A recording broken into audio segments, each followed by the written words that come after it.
Well, well, well. Good morning, lads, lasses, and non-binary folk. How we all feeling? Oh, wow, it's been a while since I've said that one. Excuse me if I sound like I've been smoking for the past 40 years. But you would not believe the 3 months? How many months has it been? The 3 months I've had?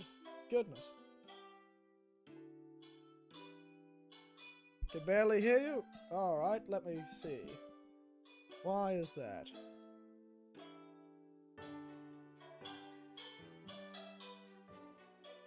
Why is that?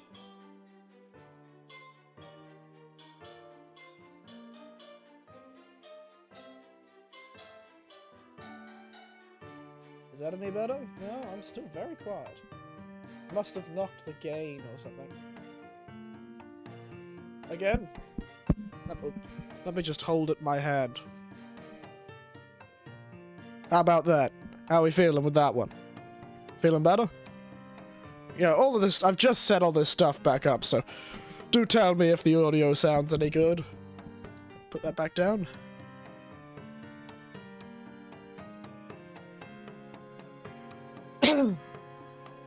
So, nice and clear, wonderful. Ah, I'm like falling apart.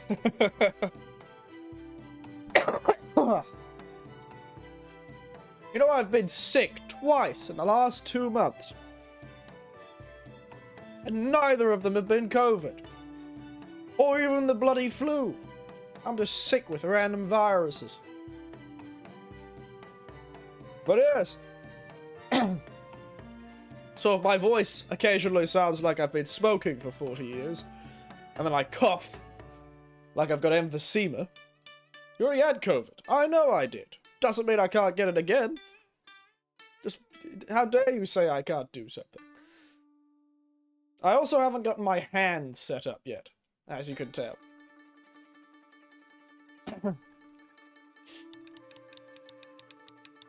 So, I'll need to do that. But yes! But, back to the actual question. Good morning, lads, lasses, and non-binary folk. How are we all feeling? How are we all feeling, eh?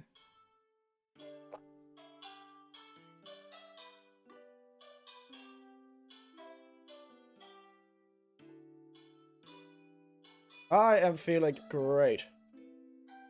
It is so nice to have access to a computer again, because I haven't for the last 3 months. So. Okay, get some stuff for YouTube points just to prove a point. Yeah, I'm gonna start swimming. Hey! I'm in Japan. Not too far. Wouldn't be too hard to get all the way to Fukushima. I'll just dive into one of the old, the tanks full of radioactive dirt in Fukushima. Can't stop me.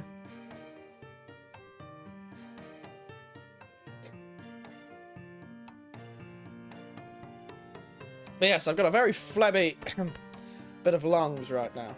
It's really persistent.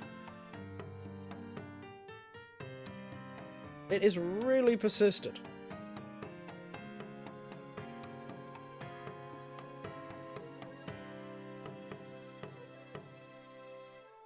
But yes, it's very nice.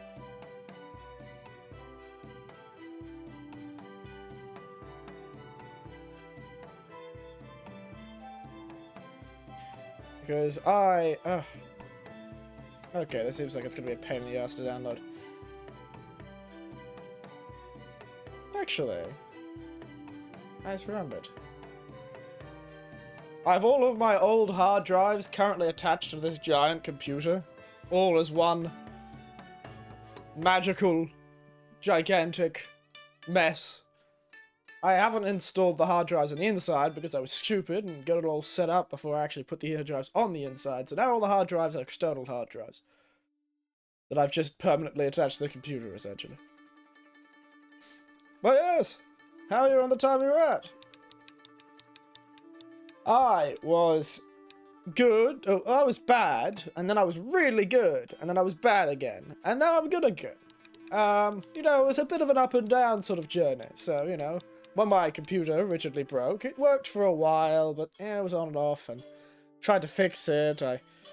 I lamented about the fact I needed to fix it for a while. I was pretty miserable. I didn't like that. But my nephew was going to come and visit me over Christmas, so, you know, I was getting ready for that. And I did a lot of things. I hiked a mountain with a heap of old fellas like me. I think I mentioned that on the Discord, actually. That was really enjoyable. I should get the pictures from that. And show you guys. It was really fun. It was really quite fun. And then, halfway through December, my nephew came, and we went on a 3-week journey around Japan. I sent you the picture of the first, I think they said on the Discord, the picture of the first location I went to, but it was such a spectacular time. We went places, we drank a truly absurd amount of flights of beer and of other alcohols. That was very fun. Japan really likes flights.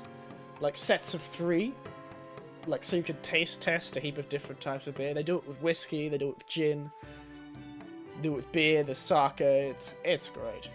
They really have made it.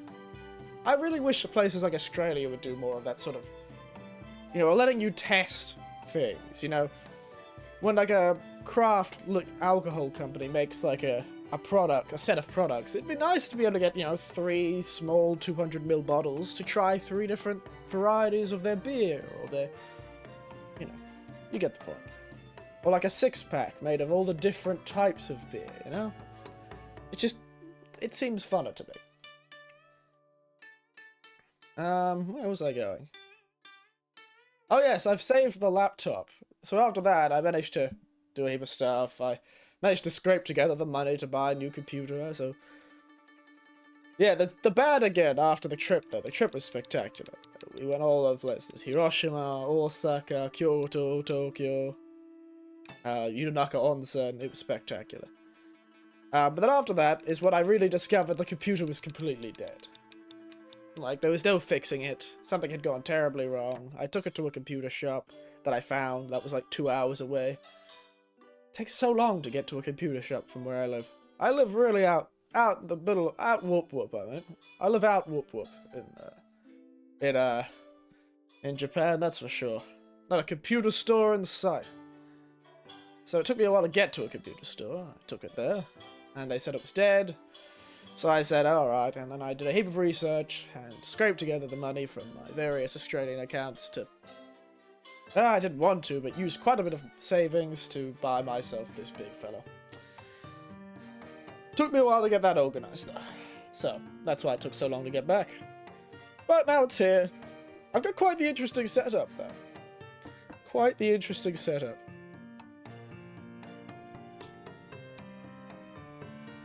Quite the interesting setup. I was very surprised by it.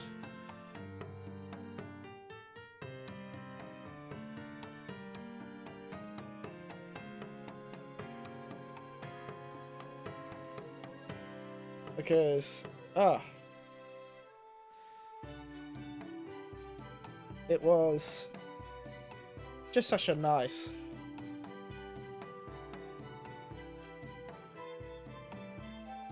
Just a nice setup. Works so cleanly. Sorry, I got distracted.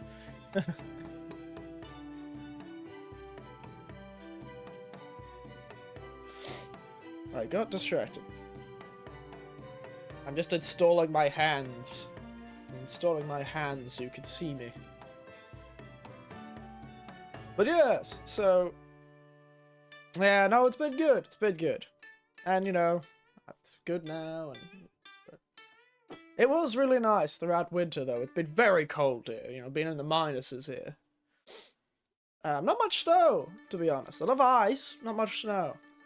But the kotatsu has been great. I have saved so much money with the good old kotatsu.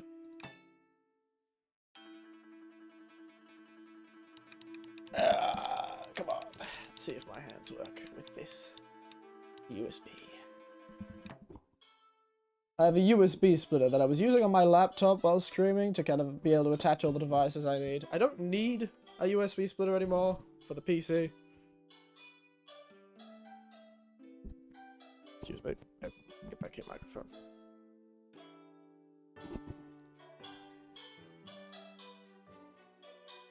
There we are. Alright. Do my hands function? Maybe. You know exactly what broke on your laptop? Well, first it was the fans. And rather embarrassingly, the rest was my fault. That's the thing. The rest was my fault.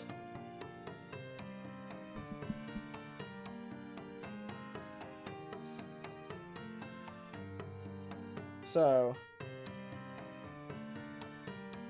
No. So when I tried to fix... Hey! Hands! So I tried to fix the, So the laptop's fans broke, and I didn't really have access to a computer shop here. So I... Look at that! Okay, I need to move that down. Position of the loop motion. Down. Oh my god, hands! The old bastard's back. I am.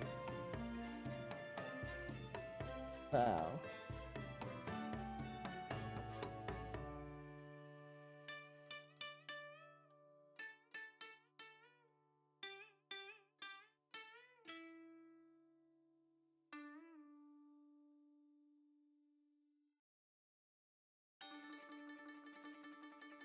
Okay, that's too low.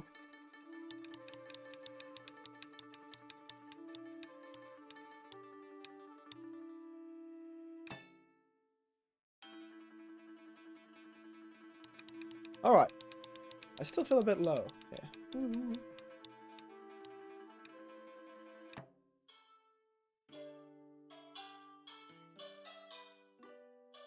Alright, sorry, I'm getting distracted by this. Yeah, that feels a bit more natural.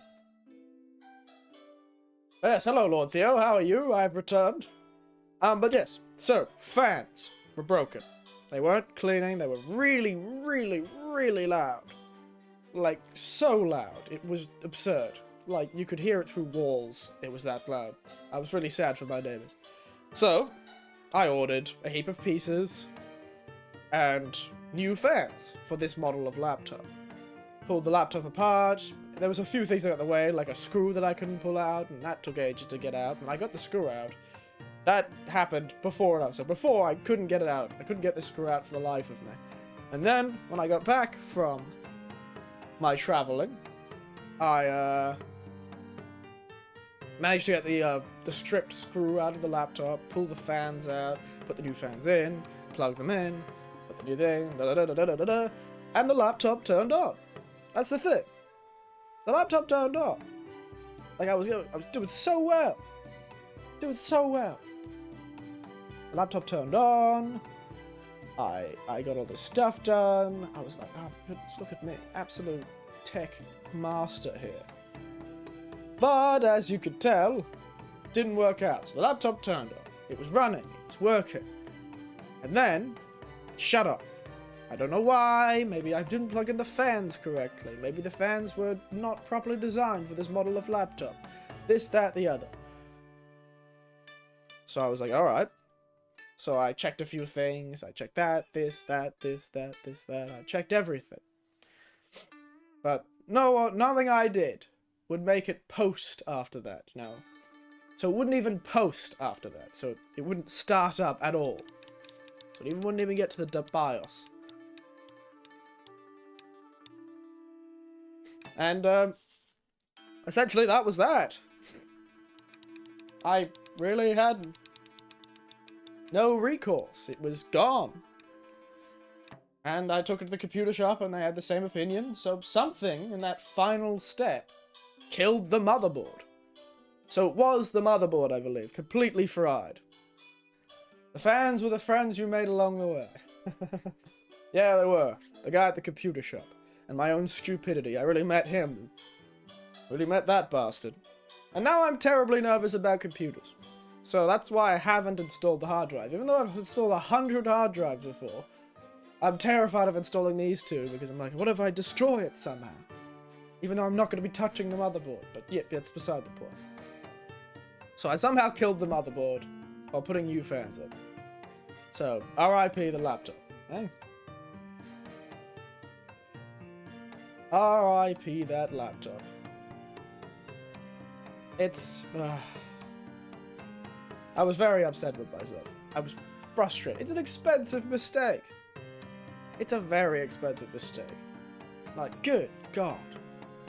Oh, I was furious. I was fuming.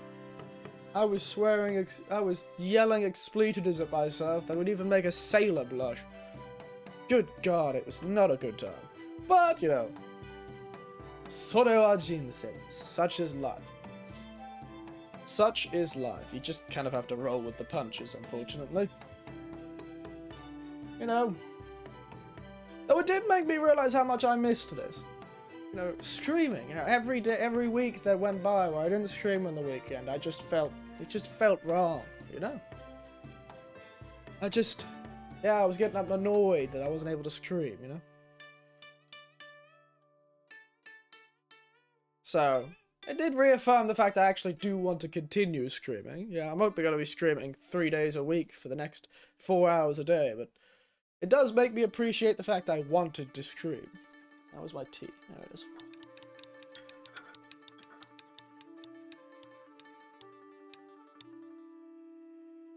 Alright.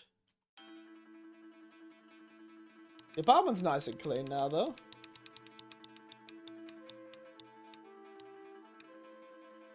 Because I've recently cleaned everything up when I brought the new computer in. Well, yes. Ah. It has been a good time. Otherwise, though, the travel was spectacular. I swear, one of these days, we'll do like a PowerPoint, like a slideshow stream where I show off all the different places I went and the things I've done. Because I've done some spectacular stuff. I'm going to be doing even more next month. I'm going to be going out to the Izu Islands on the Pacific. Down near Tokyo. Do some hiking with the old hiking group. That'll be fun. That'll get us in the right place. Alright.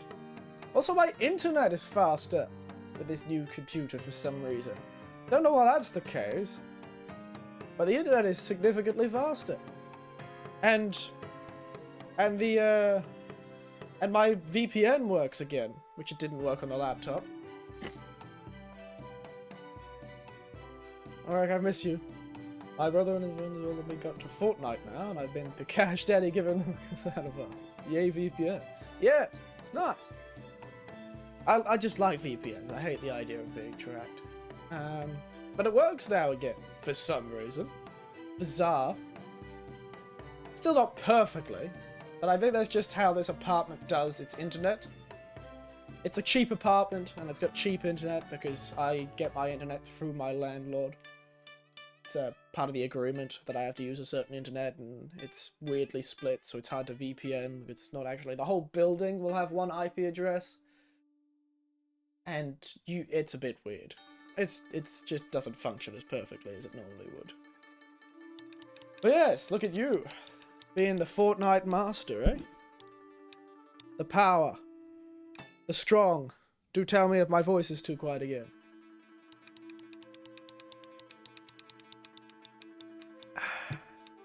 Because my microphone is slowly sliding away from me. I swear I'll get a stand for the mic eventually. I have more chances to understand Japanese when you said that.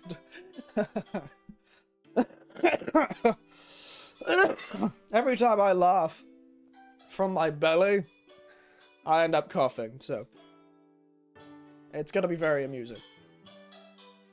And do you have more chances to understand Japanese? So this guy.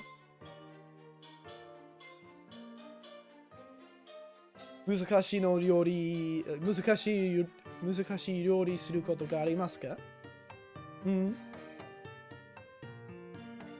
できますか？ There you go. There's some Japanese. Dekimatsuka. Yes. My voice keeps going all over the place. I even had a crackling voice recently. Now my voice cracked like I was a pubescent child.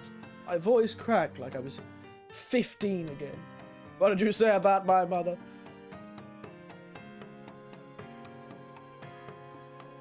Okasa, kirei desu ne. Okasa, kawaii desu ne. I've also been very far cyber 27/7 Battlefield Valhalla, which is fun. I actually, before my laptop broke, I just reinstalled Cyberpunk 2077 and was kind of like, maybe I'll give it a go again. You know, they did a big update, they've completely overhauled the game. So maybe I'll get into that again. I'm actually thinking of getting back into Monster Hunter World, because there's been that whole thing while I was on holidays, that whole big resurgence into World happened, because the new game was announced, and everyone was like, you know what, let's go back to Monster Hunter World. Well, full power to them, frankly. Pretty crazy, though, how massive Monster Hunter World had a resurgence. It was crazy how much of a resurgence it was. How about that? Yeah, still not suspended. Nissan Kakashi Bonsai Toyota. What was that video that got really popular recently? Oop. Is that Japanese enough? Maybe. Sorry, my microphone isn't very secure. The next thing I'm gonna buy is something to secure my mic, actually. Some tiny little mic stand.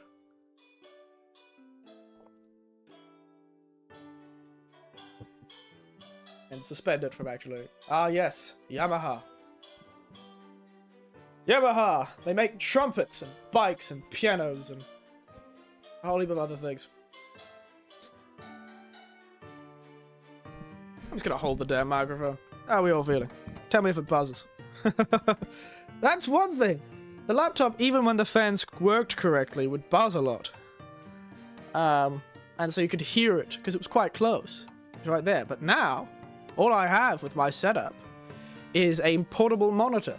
So I got this portable monitor instead of a full-sized one, because if you remember how my laptop sits, it sits on a desk underneath another desk. So it doesn't actually work to have a full-size monitor. But I've got essentially a 17-inch monitor. It is essentially a laptop monitor. It's like a portable laptop monitor.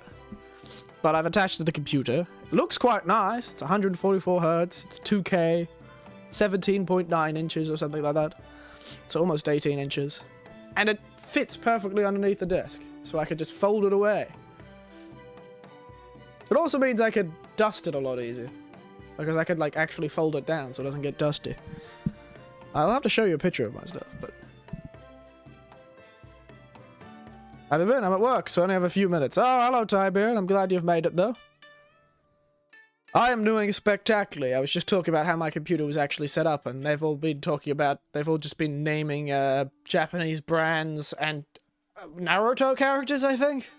And also bonsai, which is just a type of, you know, landscaping. But I've been doing very well, very well. Yeah, you know, up and down, of course, Tybeard, you know. Bad. Then I went on a 3-week trip with my nephew, and that was spectacular, and it was really good. And then I got back, and my computer, I managed to fix it, which was good. And then it broke again, which was bad. And then I managed to scrape together some savings to get a new fancy computer. So that's good. And now I'm here, which is even better. I'm so happy to be able to stream again. Have you been to started a bonsai tree? No, currently not, but that's not a bad idea, to be entirely honest. What I have been thinking of starting is my nephew brought something interesting over. Because I was talking to him just before he came, and he mentioned that he had some old Warhammer models that were unpainted from a long time ago. It's good to be back. I really missed it. But yes, my nephew just said, oh, you know what, I'll bring the old models over, the old paintbrushes and stuff, if you want something to do while you don't have a computer. And so I've been trying my hand at Warhammer painting on some models that my nephew brought. Some Space Marines. I'll have to show you a few pictures. I'm not very good at it.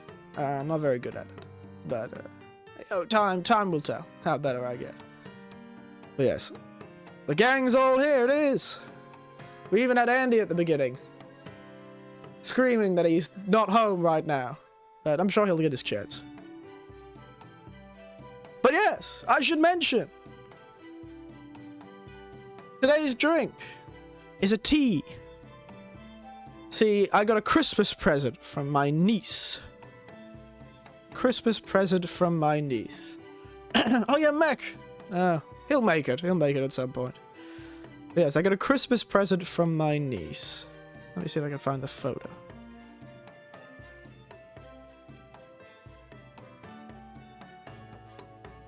Diver Jack to let her rip. Sorry, I just remembered that I saw Metal Gear Revising Revengeance recently. Ah, God. It's awful. Windows 11. Terrible. And Cardbox. Ah, well, we'll see if they can make a choice. The stream's still young yet. The stream is still young. The stream is still young. So yes, my niece gave me this as a Christmas present through my nephew, who came to visit me. He brought a Christmas present over. Along with 3 bottles of alcohol, which I'll show you later, but look at this. Tea chest. Look at this beautiful tea chest. And that's what one of the teas is today. Today's tea is spiced wattle seed. Has an almost chai-like taste. Wattle seed is an Australian plant, one that's only grown in Australia. And I've got a set of 9 teas, all Australian only. All the ingredients are Australian grown and sourced only from Australia. And yeah, it has all this cool, very unique botanicals from Australia they've used in these teas. It's spectacular. The spiced wattle tea is definitely one of my favorites. Other than the smoked red gum is quite good too. But the spiced wattle seed, oh, it has so much in it. The old spiced wattle seed. Where's the box? There it is. I'll have to go get that. But it's, got wattle seed, it's got cinnamon, it's got cloves, it's so great. It's very nice. I'm a real in love with this tea, that's for sure. So spicy, so nice. Very Christmassy almost. Not sure I drink something made from random Australian plants. Well, a lot of this stuff I've already eaten in Australia. I've already had in other things in Australia. Like, we like to use a lot of our native botanicals.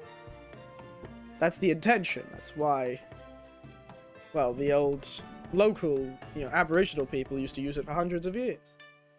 So it's not a surprise that we've used it again. I wonder why I'm so quiet now. It does seem like I've gotten quieter somehow. So, oh well. Would you play Power World, the game that's arranged amongst VTubers? I don't know, to be entirely honest. I'm so lost to where we were when we were gonna play games, because it happened suddenly that the computer broke, so I've kind of lost track of what I was planning to do. I have no idea. Maybe. Power World. That's that one with guns and stuff, isn't it? I'll have a look. We'll have a look. I've got a much more powerful computer now. So, we have a lot more choice, I suppose. You murder and enslave people. Nice. Sounds like a great time, I guess. I think.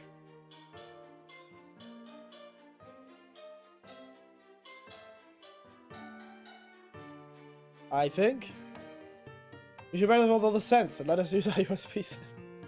Yeah, so, well, yeah, these teas would make some very good colognes. But yes, you missed it. Having Viking beer for a while. It irritated me in the middle of the night, so I shaved at like 4 AM. Yes, that's the thing about beards. Currently, mine's a bit itchy, actually. I haven't been taking very good care of it recently. But that's the thing about beards. You do have to take care of them.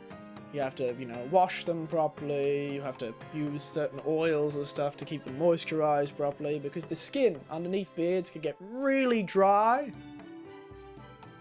It also could gather up a lot of like dandruff and stuff like that, which could cause, you know, to have breakouts and stuff like that. So you've got to make sure to wash your beard properly, you know. Wash it well. Go and put some like oil or some beard balm on it. Keep it nice and moisturized to stop your skin from, you know, flaking off as much underneath. Also for itching as much as well. So yes, you've got to take care of a beard, so it can't get very knotty. I understand. When I was younger, I had to shave my beard off a few times because I didn't take care of it. But yes, these are good Australian plants, though. Oh no, I'm February face again. Magic container, indeed. Will it scream in Finnish or in Chinese? I don't know. I didn't realize the concept of ending was a language, but, you know. There you go. I think Viking Panda was screaming oh dear. You get a word. Good to hear from you. Well, it's good to hear from you too. So hopefully, I'll be streaming every weekend for the next while, even maybe twice a weekend. I really do need to figure out what game we're going to play, though.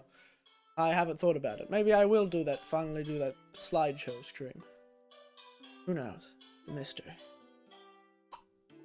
But thanks for coming, Tiberian. It's good that you all came. It's nice that even after all this time, you fellas wander back into my streams. Ah. Yes, it's so nice. I should talk about what the computer's like, actually.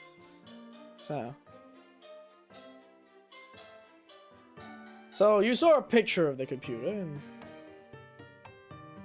first it looked like this. It was on the desk, so I cleaned off the desk and set it up. Yes. That was good? Well, I'll give it a look. I'll give it a look. There's also a few horror games that I know came out at the time. I really want to do that Exit 8 one. I've not watched any of it. I've seen some, I saw it, but I really want to play that Exit 8 one. I know it's way past when everyone's playing it, but I want to play that Exit 8 one with like the anomalies and stuff like that. It's like fun. So I want to play that game too. So I want to play some of the more Schiller's Art games. I want to play that Exit 8 one. I want to... I don't know anything except for one of them. I only know one of the scares in that game, and it's the dude who's part of the wall. That's the only one I know. So I'm unspoiled otherwise. Unspoiled otherwise. Yes, here's the old computer. As I was setting it up, as you can see, the desk below it is where my everything else is actually attached to. So, if you wonder, yes, I'm still high on PS2. Yes, I do. Can this PC handle Crysis?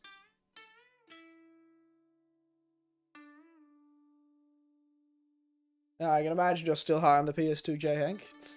I would expect nothing less. I'd expect nothing less. So, don't you worry. One of these days, I'll get that gold PS2 from the local secondhand store. Can it run Doom? Probably. So, this PC. Let me give you a rundown. It could probably handle Crysis. I'd like to say it could probably handle Crysis. Probably could handle Doom, too. Loads quite quick. It's a bit unstable here and there. But I think that's because... Doom stream confirmed. Ooh, yeah, well... Might be fun to play the old Doom 64. Old 90s Doom. Doom 3D. I don't know why, but my hand tracking feels a lot better. I wonder if it's because this computer has more resources available to it. It may be that this computer is able to actually process the camera for the hands better, so it actually tracks better. Interesting. Oh well. Maybe do an old run-through of all the Boomer Shooter streams, yeah. That might be fun. I'll put it on a list. I don't actually have Microsoft Word right now. I haven't reactivated my Microsoft 365. So that's why my today's drink has no font. Why it's just such a basic font. Because I don't actually have the Windows fonts, so I've lost my fancy scrolling text. My Blackadder font. Give me a moment. I'm gonna open up a Google Doc. Stream ideas. Boomer shooter. Stream. Chillers. Art games. What was the other one? Exit 8. Horror game. Okay. We'll leave that there for now. But yes, so I decided to go for as high... I still went for a lower level computer. So I managed to scrape down. I'm not going to talk about how much it costs. I don't want to talk about that. It upsets me. Spending this much money has pissed me off. You know, it would have been within my budget too, had they not made me buy a hard drive with it. Ah, I miss Australia. They were so flexible with custom PCs in Australia, but Japan not so much, unfortunately. So this is a custom PC. Built to order, they call it. But they're very specific about what parts you could use with built to order computers. And they will not let you build a computer without a hard drive. So I was planning to build a computer without a hard drive and just install the hard drives I've got. They've got Windows 10 on it. I can reactivate it.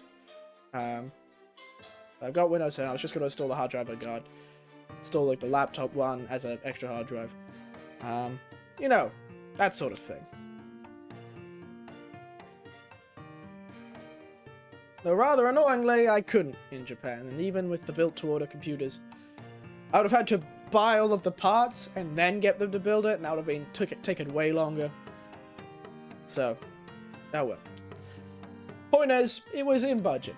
If it could, you know. You managed to get power with Steam. I won't be able to join this sadly because I play with others. No, Xbox or Steam Game Pass. Ah, it's not even compatible between Steam and the like. Interesting. I see. But yes, what was I? I'm working on crossplay. Well, you know, it will work well with a crossplay, that one. Now, what was I saying? Yes, computer. So, this is part of their Galileo series from Dos Para, is where I bought it from. Dos Para. Literally, Dos is in like Dos and part. Para. Dos Para. They're a very old PC company. As they're all on budget, essentially. So, as I was building a computer, I was about to build it 2 weeks ago. But then, I heard a new series of NVIDIA cards were coming out. And I thought, you know what, I'm going to wait for the new series of NVIDIA cards and see what prices they're at, because they're actually quite pricey in Japan. But they may drop the price of the other older PCs. So not a new series, sorry. Not a 50, it's not the 50 series. So it's still the 40 series, but it's like the mid-generational update of the 40 series. It's the 40 Supers were coming out this month. I believe the 4080 Super's coming out next week. Or, actually, no, it's coming out today. Or tomorrow. It's, like, coming out soon. It might be coming out next week. I can't remember.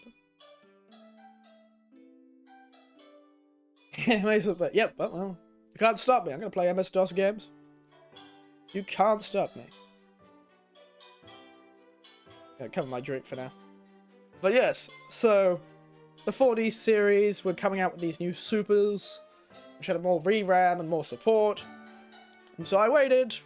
Unfortunately, the 4070 Ti Super, which was the one that looked like the best value for money, was a bit too pricey in Japan. It just, the price above what the MSRP was a bit too much. So instead, I decided I went for the 4070 Super. So the 4070 was kind of what I was aiming for anyway. 4070 Super is apparently about 20% more powerful than the 4070. It's effectively a 4070 Ti without being a Ti yet. Has like 12 gigabytes of VRAM, which is more than my previous card, which only had 8 gigabytes. I still have a 1660. Well, my computer in Australia, which I've now sold. I sold the computer in Australia. The big desktop I used in Australia, I decided to sell it, had a 2070 Super, and so did the laptop. They both had 2070 Supers, with about 8 gigabytes of VRAM. This is a 4070 Super, so I've jumped 2 generations, so it's almost double the power of the previous one I've had. The Super has 4 gigabytes more VRAM, which means it can essentially run most games right now really well. Like, it can run everything on the highest setting. Which is nice. It doesn't run it stably. Probably not yet, because it's a brand new card. This card is only 2 weeks old. It was released on the 19th, I think. The 4070 Super. 4 days ago was the 4070 Ti. But it was just too expensive from what it seemed like in Australia. So I decided to go for the 4070 Super. So that's the graphics card. NVIDIA 4070 Super. I think I have a picture of the inside. You can't see it. See, you're looking at it. You see that orientation. There's actually this really tasteful half-glass window on the window on the other side of this computer that looks really nice and kind of gives you like a sneak peek of the computer, and there's all these bright lights and RGB and stuff like that. But because of how I've oriented the computer to fit on my desk, unfortunately, I'm not going to ever see that window. I've taken like a stealth photo of the inside of the computer by sticking my hand down the side. That's the inside. So, let's actually talk about that. This is the first computer I've had that has had water cooling. It uses an all-in-one water cooler, an AIO, deep cool or something like that. There he is, the inside of the computer, very blue. The whole computer is blue and black, which is nice. It's clean. It's not rainbows and sunshine. It's not white and crazy. I like it. I wanted to get a very clean laptop. So it's a water cooler. First time I've had a water cooler. It's amazing how quiet it is. It's very deep. So the sound is more like a deep rumble. I'm used to the big fans, which were like, had that high whirring sound. This one's quite a deep, low, rumbling sound. You can barely hear it. Even when I'm playing big games, you hear it whir up. You don't hear much of it, but it's blue. That's a nice ice blue color. And underneath that water cooler is, of course, my processor, which is an Intel i7 14. So, i7 14th generation, which is the newest generation of Intel cores. I was gonna go with an AMD core, actually, but they didn't have one available at the time. At least not the one I wanted to get. Which is rather frustrating. So I decided to go for an i7 instead of an AMD. I was going to go for an AMD. But it just didn't work out that way. So Intel, NVIDIA again. I am nothing if not consistent. So yeah, I have an Intel i7 14th generation. Mostly because the jump between. So, and the last Intel I had was an i5 10th generation, I think. So it's, you know, gone up quite a bit since the last one I had. The laptop had an i7, I think. So it's a nice, high hertz, I think I'm never going to do anything nearly intensive enough to get this. I'll definitely do stuff that'll make the GPU work hard, not the CPU. I think the CPU is going to be fine. I'm curious how much the GPU is working right now. While I'm streaming. How much am I utilizing? Wow, I'm not utilizing much of it at all. I'm utilizing less than half of my RAM right now. And 20% of my CPU. 40% of my RAM and 20% of my CPU for streaming at quite a high bit rate, actually. I've gone to a higher bit rate. Interesting. So, 4070 Super. Brand new card, so it's a bit unstable, I've noticed. Just because it's new. Newest generation of fancy AI technology too, so the ray tracing is going to be spectacular. What was I thinking of? The all-in-one cooler for the CPU. Which apparently I shouldn't need to maintain that much, because it's the all-in-one. The Intel i7 14 something or other. I should get up the list. 14 something or other. Got the numbers that come after it. 14 something or other K. Oh no, it's like me for real. Well, it's a brand new card, and it took a few updates to get it to work with certain games. But it works now, so it's fun. And I think it was just as the computer got everything installed and got all the new updates and got all the actual software downloaded. So yes. Now let's move on to the other thing, the RAM. I've gone with DDR5, which is now quite affordable. DDR5 is not too expensive these days. So I went with DDR5. Not the fastest DDR5, I think 5,000. Not 5,000, 4,800 hertz. I think DDR5 could go up to 6,000. So you get a DDR5 6,000. But any higher than that, it is extremely unstable. But I've gone with DDR5 5,000. So that's like much faster. I think the highest DDR4 could go is 360.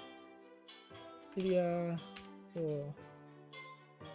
Highest megahertz. So yeah, official DDR4 specs out at 360, yeah. So DDR5 max hertz megahertz is a whopping 8,400, but it's officially only stable at 6,000 megahertz. But I've gone with a 4,000. Basic 4,800 to 5,000 megahertz set of DDR5. But the crazy thing is, 32! It's dirt cheap to buy 32 gigs of RAM these days. Two 16 DDR5s. Two 16 DDR5s. Absolutely mad, I tell you. Mad. That's crazy. So the amount of RAM, I've like doubled my RAM since the last computer I owned. It's amazing, even... It's not that many years ago that I bought the other computer. It was like 5 years ago that I bought that other computer, and already it's been outstripped spectacularly quickly. Truly. It is mad. So yeah, DDR5, very nice. Let me just change the picture so you can see more of like how the computer's actually set up. There you go. So it fits perfectly between the feet of the TV that I've been using. So, look at that. It fits perfectly behind the TV. The fans go out through the sides and up the top. So it's able to keep, like, the heat getting out. Look at that. Look at it go. Excuse my dirty apartment. I cleaned it up after that photo.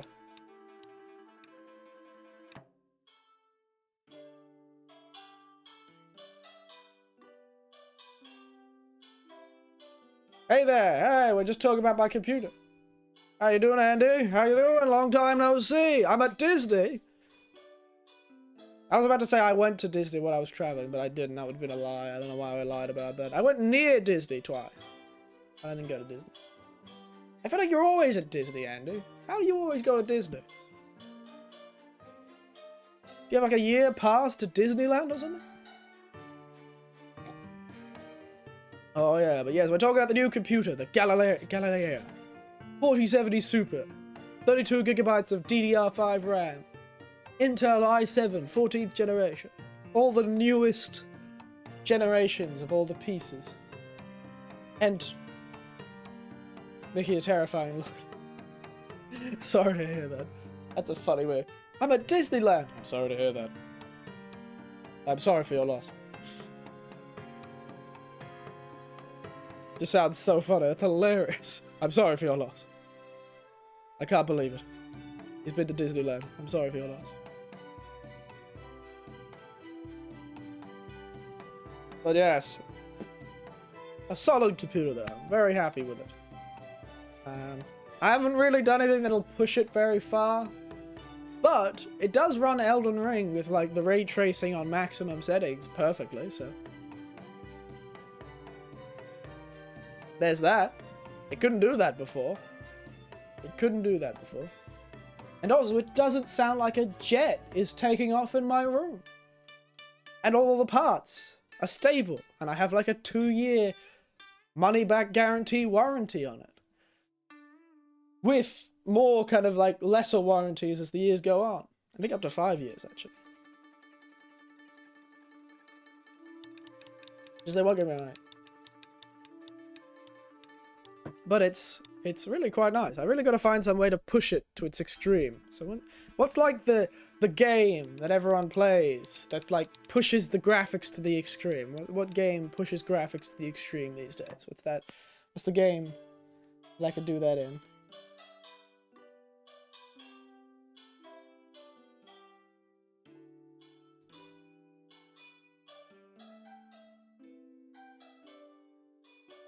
Anyone know what's the graphically extreme game? Is it Doom? Is it Mario 64? Do I have to get the old 64 out? Cyberpunk is the one, I think.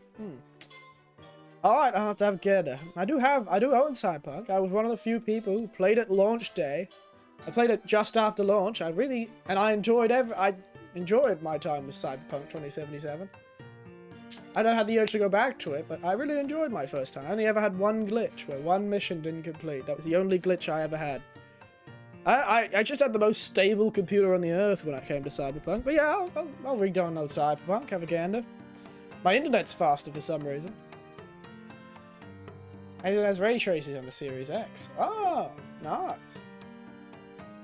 One thing that I do want to do one day, I won't do it because I'm terrified of computers now, but my poor old PlayStation has been sounding like a jet engine recently. Like, I've been working that thing hard because that's the only way I've been able to play games since my computer broke.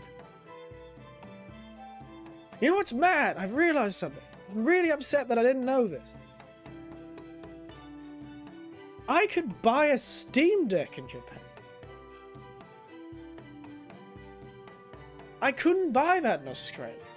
I didn't know they were in Japan, Steam Deck. Because I've never seen one, even in Tokyo.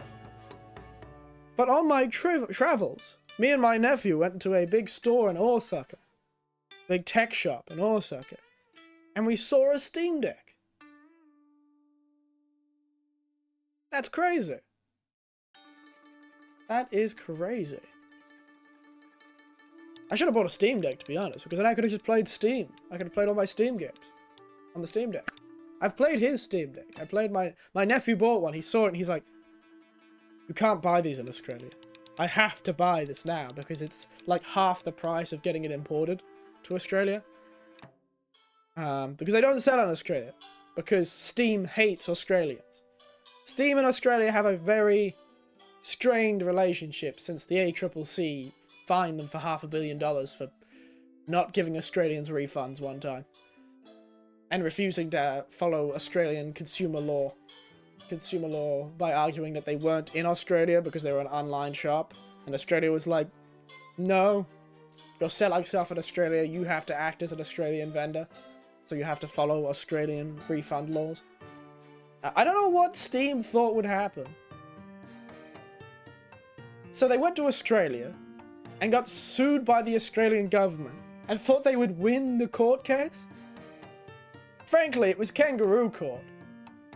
It was an absolute sham trial. Steam was never going to win.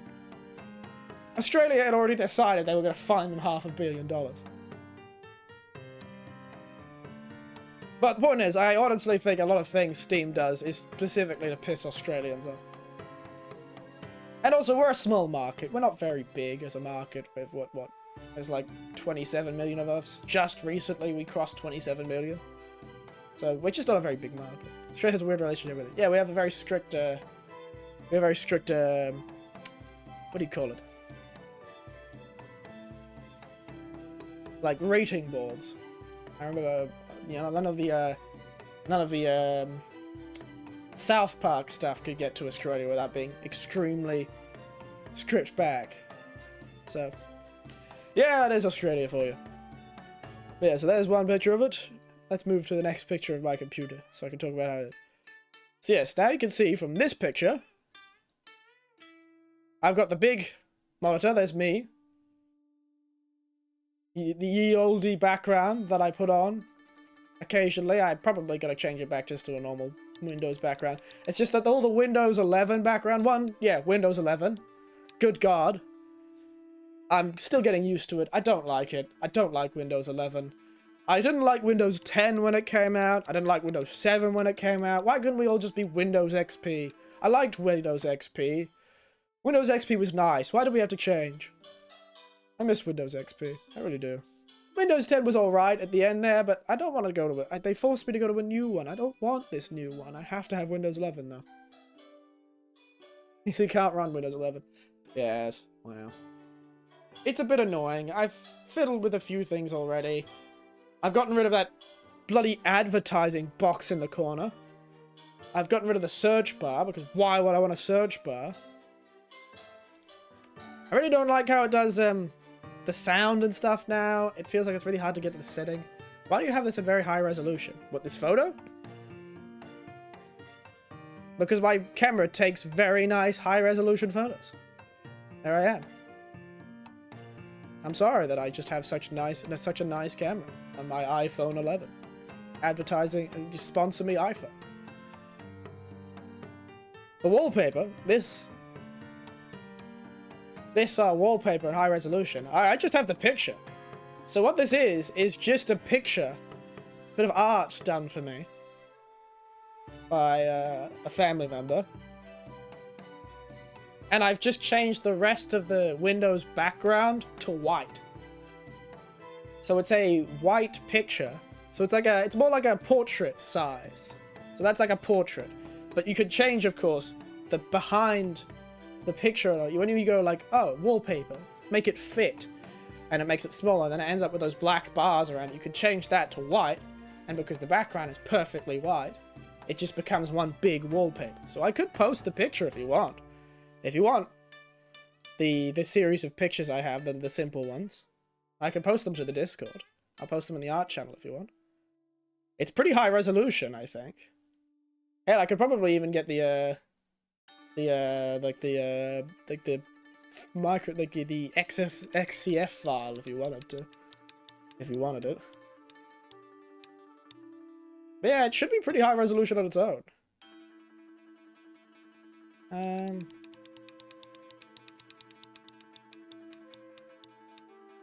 How big is it, actually? Yeah, so it's a very high resolution photo. It's 2480 pixels by 32.4 pixels. So it's very big. So if you want it, I can post it. Just tell me if you want it. But yes, I have that on both screens. Let's move down. Post it if you want. I will. So if you move down, yeah, you've got the desk chair, but you see, it kind of looks like I've got the laptop there again. The laptop's back again, but that is a monitor. A portable monitor. I really wanted a solution for a problem I had.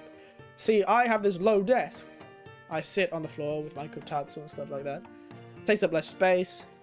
And I'm able to push it under. Now, when I had the laptop, I was able to close the laptop and push it under the desk. But I can't do that with a full-size monitor. Because it has this big stand, and it's tall, and it's annoying. It's a bit annoying. So I looked up stuff. I knew there was a solution for this, and I found it in portable monitors, or in Japanese, mobile monitor. Mobile monitor.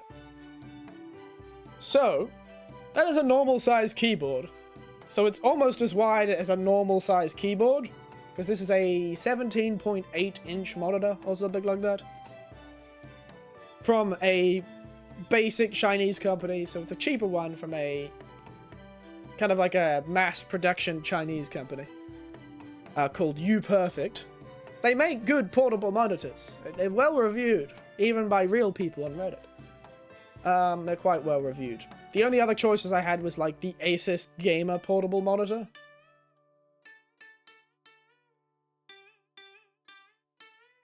Yeah, it's my $20 Logitech keyboard. What do you have against it? I don't need any of these fancy bloody clackety clack clack clack bloody mechanical keyboards. I bought this $20 keyboard from JB Hi-Fi back in Australia, and I've been using it for years, and it hasn't showed a single sign that it's gonna die. Whereas my mechanical keyboard died within like 3 years. So screw you, mechanical keyboards. You suck. You damn gamer keyboards. Why do I need a gamer keyboard? This has a numpad. This has function keys. This has a scroll lock and a pause break and a print screen and an insert. And it cost me $20. Point is, I essentially can fold this monitor away. And it is able to fit, and hell, even while standing up, it's actually able to fit under the desk. So if I want to watch a movie, I can have the monitor under the desk, kind of not getting in the way, but I can still control the computer. That was something I struggled with the laptop, actually. It's a bit funky and weird. It's nice, it's nice. It's a really good setup, and it worked perfectly, and the monitor wasn't too expensive. It's 2K. It's a 2K monitor. And it's also 144 Hz. You can see the difference between the TV and the monitor. So when you slide onto the TV, you can see the mouse refreshing. And you can't on the 144 Hz monitor. It's very nice. Point is, nice monitor. Unfortunately, it doesn't have like FreeSync or whatever it's called for the thing, so I can't get like very adaptive sync. But it's good. Yeah, look at it. It's quite an interesting setup. All the stuff connects, works quite well, it was quite smooth to set up. I'm very impressed with how it went. I'm very impressed with how it went. It folds away really nicely. I was very happy. I was very happy.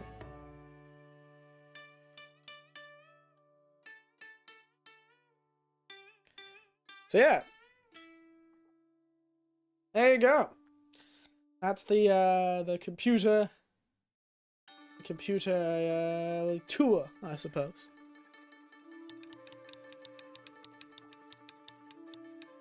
I'm very impressed with how I've managed to make it work, you know? I am very happy with myself. So, a relatively good computer. Currently all the hard drives are just plugged in as hard drives. One of these days I'll pull the computer open and plug them in. Ugh. But it is not this day. And yeah. Yes, yes, indeed. Let's open up Steam. I am very happy. Oh, that's right. Dragon's Dogma is coming out in the next few months, isn't it? Ooh, I'm pretty excited for that. Horizon Forbidden West on the PC after all this time. Steam, Pirates vs. Ninjas? What? Alright. Weird sale. But yes, so I am very happy with how it's gone. It really sucks. It really sucks to lose a lot of money on a dead laptop, but at least I could save the M.2. You know, that's the good thing. Because I'd already pulled apart the laptop, I was able to pull the M.2 out. I was able to place it into an enclosure, and now it's a hard drive. It's quiet, which is good because I really don't want to annoy my neighbors with the sound of a V8 engine chewing on a rock. So yes, all things in all, it's worked out. So I'm not going to complain. I've ended up with a better computer because of it. It did cost me a lot. But, honestly, it didn't cost that much more than the laptop, and it's more than twice the power of the damn thing. It didn't cost me much more than the laptop. Like, the budget for it was only $500 more than the laptop cost. It blows that laptop that I had out of the water. And I also don't need a laptop right now. And if I do end up needing a laptop for, like, work or something like that, I'll just buy, like, a $500 dirt cheap thing that I can get, one of those dirt cheap laptops. That's what I used to use in Australia. I used to have this really dirt cheap laptop that all I had on it was a word processor and Excel. That's all you really needed. Didn't need to work that well. Just needed to function. So if I need a laptop for something like that, I'll go to like the second-hand shop and buy like a second-hand cheap as chips laptop. There's plenty of them at the second-hand shops. You know, you can't complain for a laptop that's like no money if it doesn't, you know, work fast as all hell. Because right now, my company provides a laptop, so I don't really need a laptop of my own. Which is useful. They did say that I might need a laptop of my own, but I wouldn't. Yeah, it's one of those things. You had a flat pretzel. What does that mean? What is a flat pretzel? What does that mean? Like, pretzels aren't the most 3D. I guess they are pretty 3D, actually, the big pretzels. Did somebody, like, take a hammer to your pretzel then? Did they run it over with a bulldozer or something? The hell is a flat pretzel? I don't understand. Flat pretzels. Oh, they're like chips, are they? Flat, like a piece of paper. So like crackers, and chips, and stuff like that. Well, at least I've looked up some of those. I see what you mean. They're kind of like a biscuit. Yeah, a little, not a biscuit, a cracker. That you put with cheese. Ah, I miss cheese. I really do miss cheese. Cheese in Japan is just no good. It's just no good. Crackers are alright, actually, but cheese is just terrible. You have nothing to put with your cheese. I can buy like the tiniest packets of like camembert and stuff like that, and they're like, ooh, special. You can get like, it's got like 8 pieces of camembert. That costs you half your life savings. It's upsetting, really. But yes. Why am I so quiet?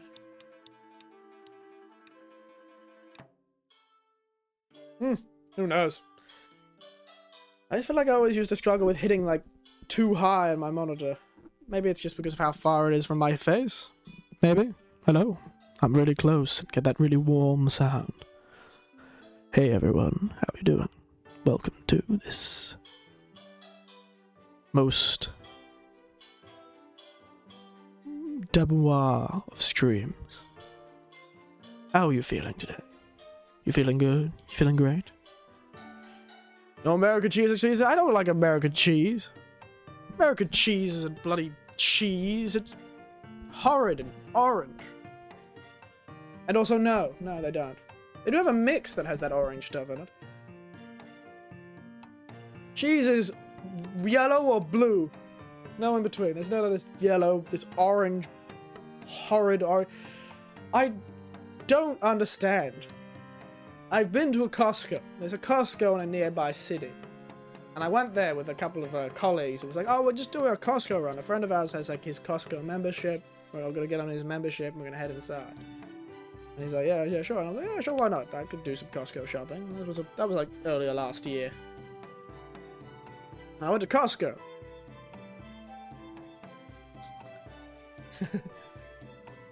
And the cheese, they have these giant, like 3-kilogram blocks of bright orange cheese. I'm like, I don't know. That feels like it's like triggering that deep-seated lizard brain reaction. Where you see like a really bright frog, and you're like, that's poisonous. That frog's poisonous. And I shouldn't touch that frog, it's too bright. That's what I think. I feel like the cheese is activating that. That's too bright. It's dangerous. The color is too bright. It's too orange. It's too psychedelic. Why does it look like somebody got a bright orange highlighter and colored the cheese in with it? I feel like I need an adult. Hold on. I am an adult. Dun dun dun dun. I am the adult. Point is, I've always been scared of American cheese. You know those like super big like American like cheese like challenges, like challenge foods where they make like a giant burger or something that's like 16 kilograms of meat, cheese, and bacon and onions, and it's gigantic. And then they always use that bright orange cheese as well as normal, like more normal yellow cheeses like mozzarellas and stuff like that. And you're like, oh my god, what is that? Is that orange cheese cheddar, or is it literally called American cheese? What kind of like? What is it called? So what is that yellow cheese actually called? Is it a cheddar? Why is it orange? My cheddars have always been yellow.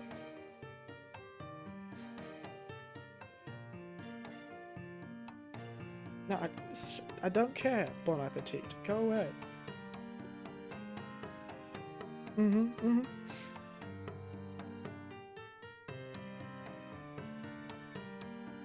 Ah.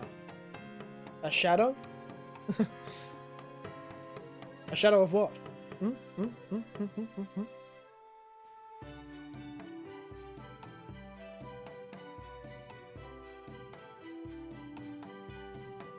I am wondering, why is it orange? Why is American cheese orange?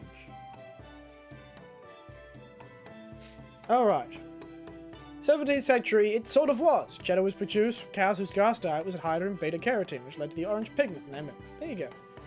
High quality cheese. Low quality fat cheese milk earned the name since it had a pigment of saffron, marigold, and carrot juice. Oh, I see.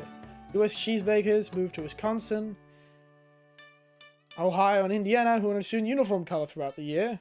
A Ginormosaurus, a Megaphosaurus, and a Bigosaurus cheese wheel to fit the cheeseburger. Yes. Those burgers are frightening. I just like my arteries start clocking up. Look at it. I'd almost want to try like a single piece of it. I know America does do food really well, as much as I make fun of them for other things. I know they do food well, even though it looks like it would shave actual years off your life to eat some of the food. I do one of these days want to try. It's the only reason I'd ever go to America. Is food, I think. Because I do hear they do some spectacular food. Especially, I do want to go to like places that have like honest to God Mexican. I don't think I've ever really... Actually, I did have some honest to God. There was like an old fellow who ran a Mexican shop in Australia, but that was the closest you got. Where I was nearby where I live, they ran this honest to God Mexican place, and there was old Mexican couple from Mexico who made the Mexican food. Shocking, I know. So I've had that, technically. But I gotta want to have it, you know, proper Mexican food. Maybe even in Mexico. We'll see. I don't know. I've made a lot of friends who live all over the US and Mexico, so maybe I can use an excuse to visit them once they move back.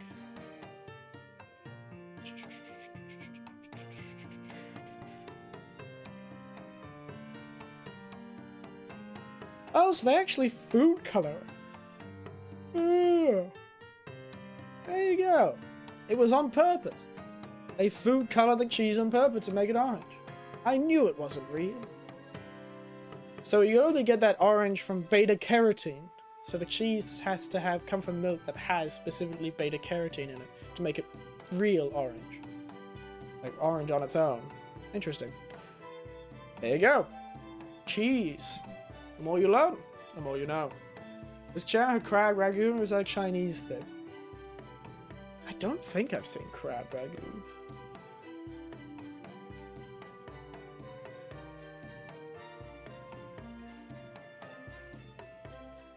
I believe it will be in Japan, certainly. Japan and China have a lot of shared meals, but have they made it their own? Likely not. Origin. Burmese. Historically, just say mice like invention. Kitchen, right? It's just a plot twist. Crab ragoon is apparently not even Chinese. It's likely American. It was based on an old Southeast Asian recipe, but it's apparently crab ragoon is in fact from old San Francisco itself. American. Just as American as apple pie, it says. There you go. I didn't know that.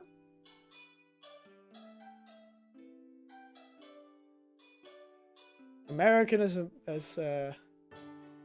they say it was probably from a Burmese recipe, and probably made it to Hawaii, or was brought by some other Pacific island to the west coast of America.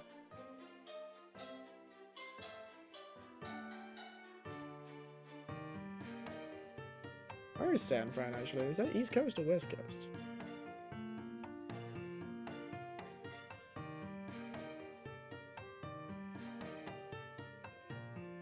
It is East Coast. It is West Coast, right? Yeah, it would come and made its way to the west coast of America through Hawaii or one of the other Pacific Island places.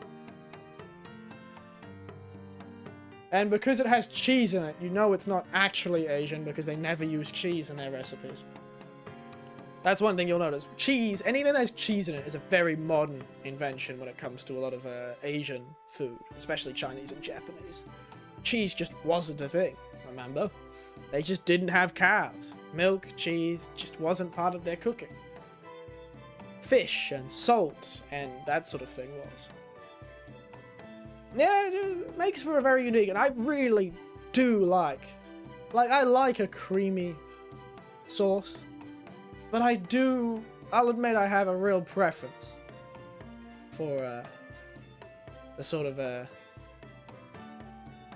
you know, Asian style foods with a lot of soy sauce and fish stock and oyster sauce and stuff like that. It's great, it's great. I made shogayaki last night, actually. Ginger pork. It worked out really well. It was really funny. I was chatting with a colleague of mine, because I work in teaching. I was chatting to a colleague of mine, and I was like thinking, I just don't know what to cook. I'm not really feeling like the ones I normally cook, so what should I cook? And he's like, oh, I don't know. And we started chatting about different meals and what I liked. And then one of the students ran up to me like, Sensei, nani o saburimasu ka? What are you talking about? What are you talking about? Nani o saburimasu ka? And the teacher was like, well, we're talking about what, and, you know, what old Eric Sensei is going to be cooking for dinner tonight. And the kid was like, shogayaki! Shogayaki! Because he really likes, it's called ginger pork. Shoga is ginger. Ginger pork. So, he really likes ginger pork, that kid. Very funny kid, that kid. And he was like, make ginger pork! And I was like, yeah, sure, why not? So I made ginger pork. Really worked. Here's a picture of it. There you go.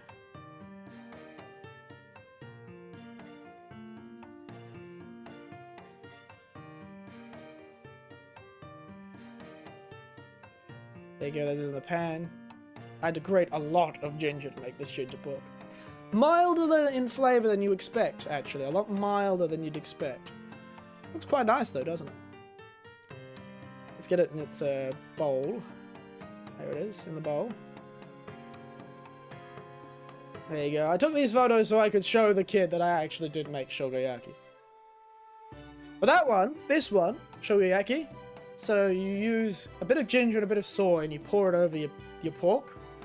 And then you actually make a sauce as well. You grate ginger, juice it, pour it over the pork, and pour it over some sake, nihonshu, over the pork.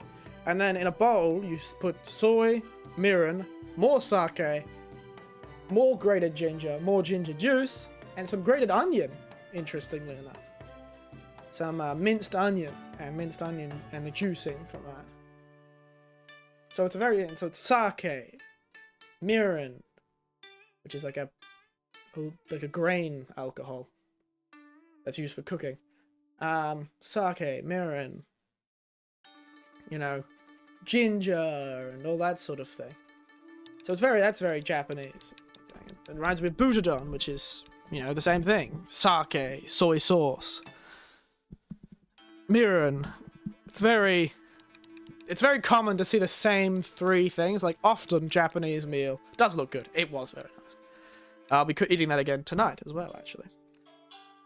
And probably tomorrow, because I made a large amount.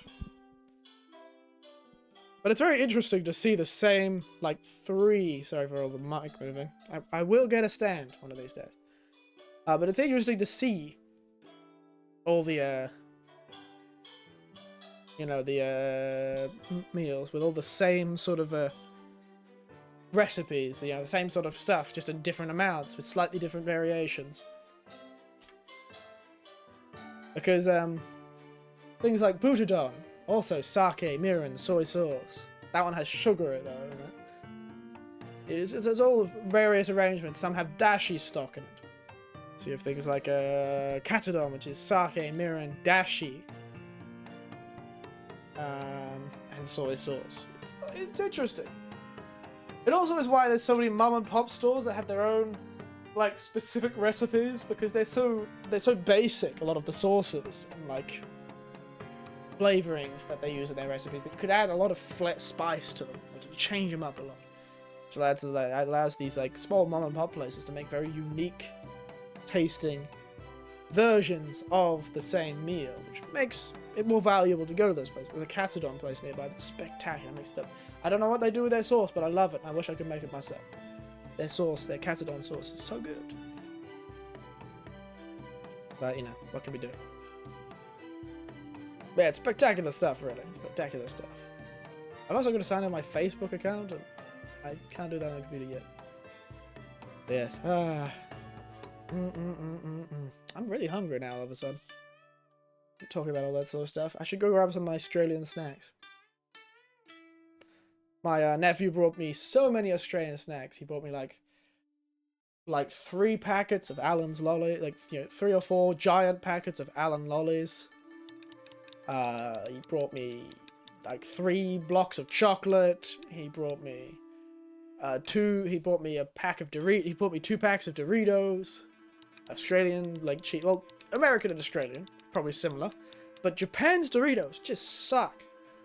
They're just so bad. Japanese Doritos. They're awful. They're like sweet. It's so weird.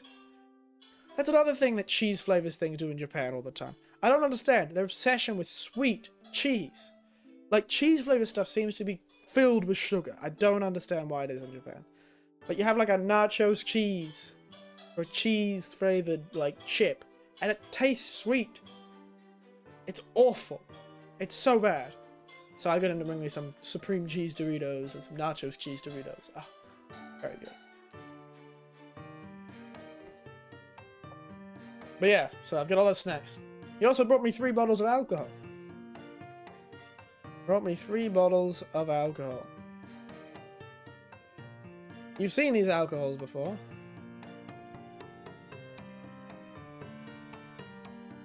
It's the old Green Ant Gin. All reliable.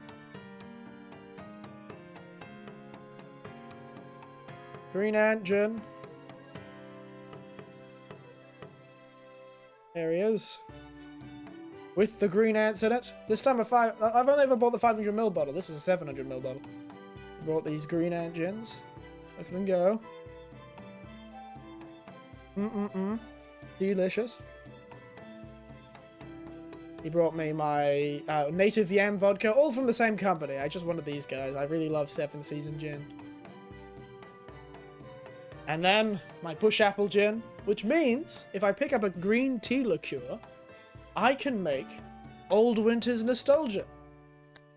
The Old Winter's Nostalgia cocktail. I can make Old Winter's Nostalgia if I get a few more things. I think I need a... Yeah, I need a maraschino liqueur and a green tea liqueur. But there are plenty of green tea liqueurs in Japan, so I'm not going to have a problem with that. But yeah. Oh, it's so good. I want my alcohols back. Do I get something about food? It makes me hungry, and I'm hungry, and then I walk into the kitchen, and Mama yells, "Get out of here." Yes. That is the way it is, isn't it? Gotta be careful. My mother was the same when I was a youngin'. Don't worry too much. I understand your plight. I understand your plight, little one. I was the same, certainly. I was the same.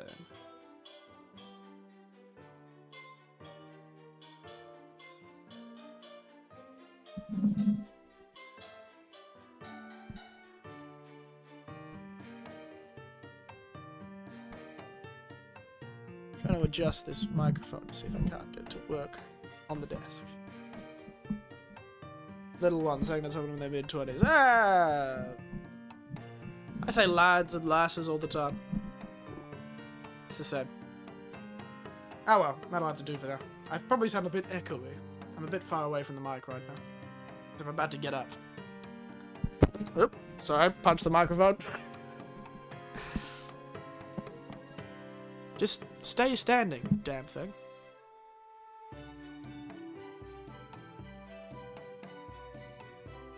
I apologize if the microphone falls over when I'm walking. Ah! I'm gonna get up and yell from a distance as I grab some snacks.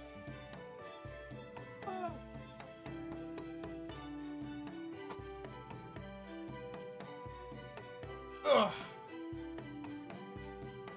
Ugh. Oh my goodness, I bought so much alcohol on my trip. I have gin from my favorite gin company.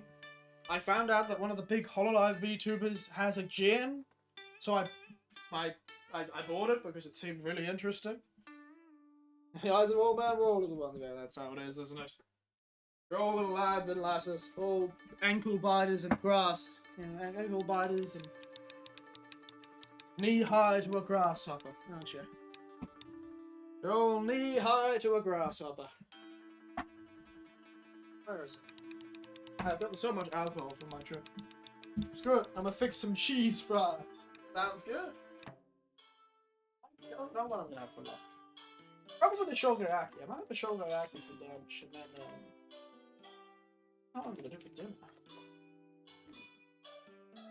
Who knows? Got work tomorrow anyway. Oh, what was I looking for? Oh yeah, that's right, we got WizFizz. Wait, WizFizz lads. Ah, the old WizFizz. Cheese fries, eh? Good old loaded fries. It's a really nice loaded fries place back in Australia, remember?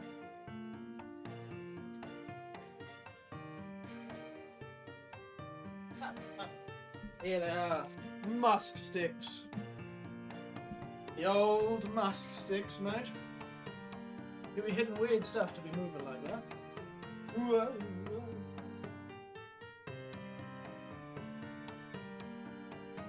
Yes. I'm like yelling from across the room. We'll kick it to the musk sticks for now.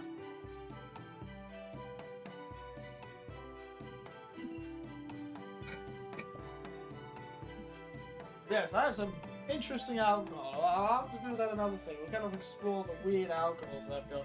But yeah, I got a Vtuber's gin. Hololive. Noelle Shirogane from Hololive.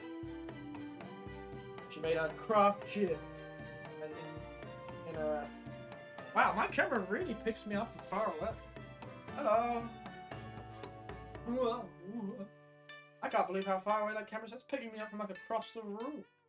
Good God. It's not very high resolution. Shirogane Noelle's Potion Gin.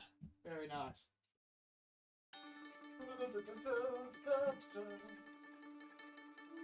I do have some cola in the fridge. Oh, I should make another cup of tea, actually. That would be smart.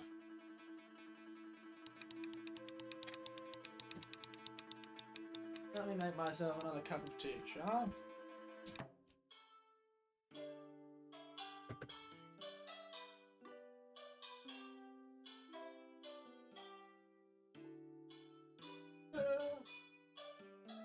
Yes! Anyone else here done some exciting things? In the 3 months we haven't streamed?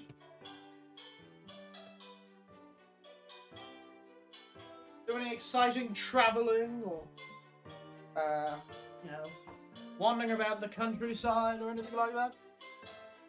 I can't be the only one who's been doing things. I am very far away from the mic. I hope you can hear me still. Do tell me if you can't hear me. I can still see the screen.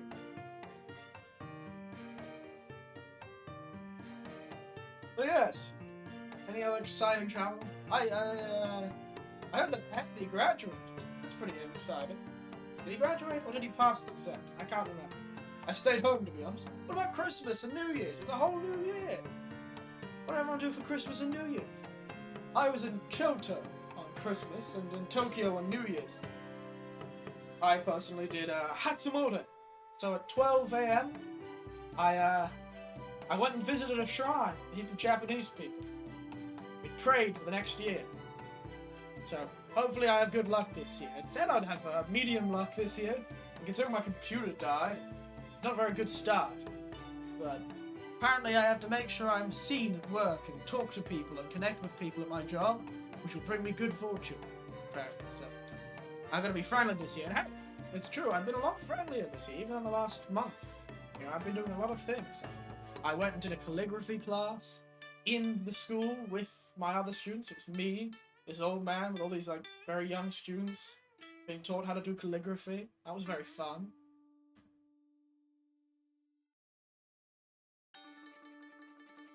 I've been more creative. I've been hiking. I've been doing a lot of hiking. Oh, I'm so excited for next month. That's gonna be a real fun hiking trip. Pretty excited.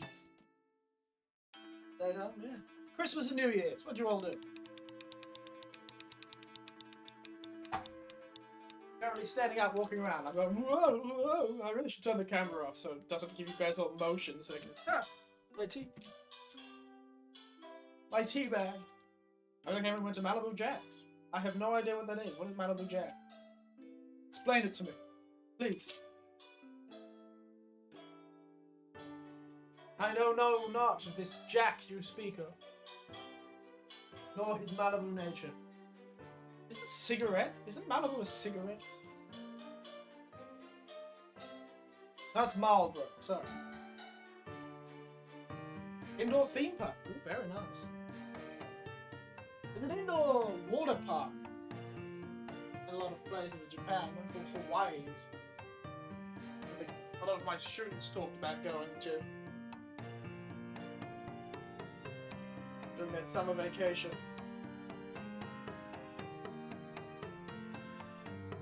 Alright. Have a green tea made. Come back to sit down.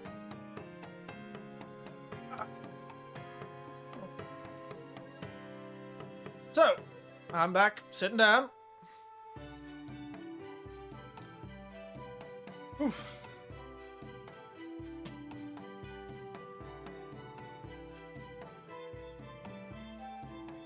Now, where are my hands? Oh, there they are. I do like I can say that. Where are my hands? Here they are.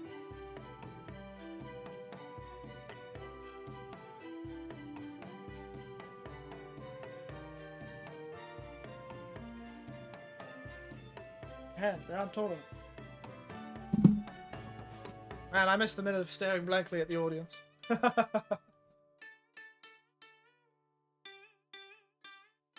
Don't worry, there'll be plenty of minutes of me staring blankly at the audience. Don't you worry. Let me get closer to my microphone once again.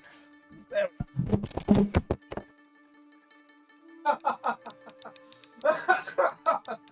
God damn. I hope I didn't blow out your ears with that one. Dear. I think the next thing I'm investing in is a proper microphone stand and not just whatever the hell I've been doing recently.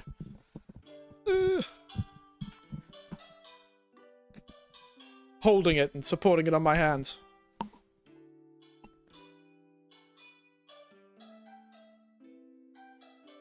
But hey, at least probably the buzzing's gone. That Tiberian always talked about.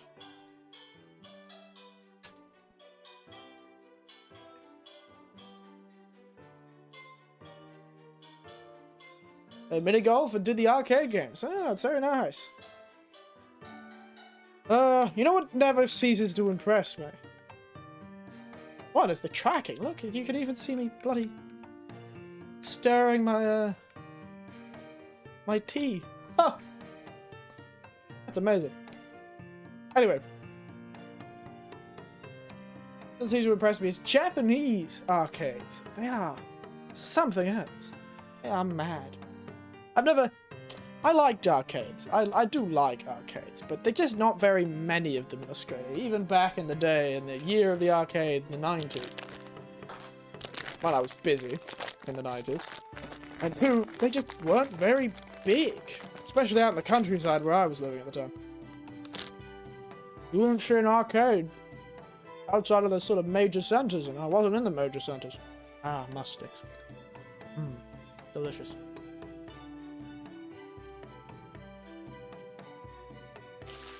The old Big Boss Musk Stick Originals. Australian made and owned. Because no one else would eat musk sticks. Tastes like rose water.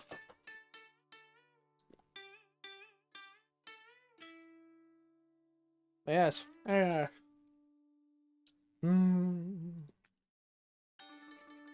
Delicious.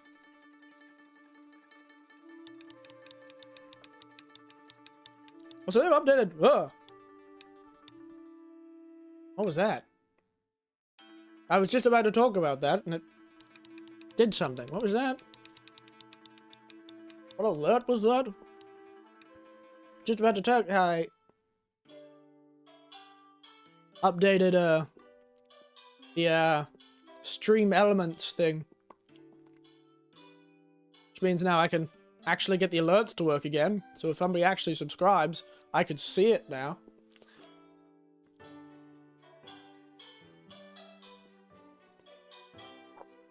How many Sega games at the arcade? Plenty! It is a shame, though, that the old Sega arcade in Akibo is closed, but yeah, plenty of Sega games. Here, there, and everywhere.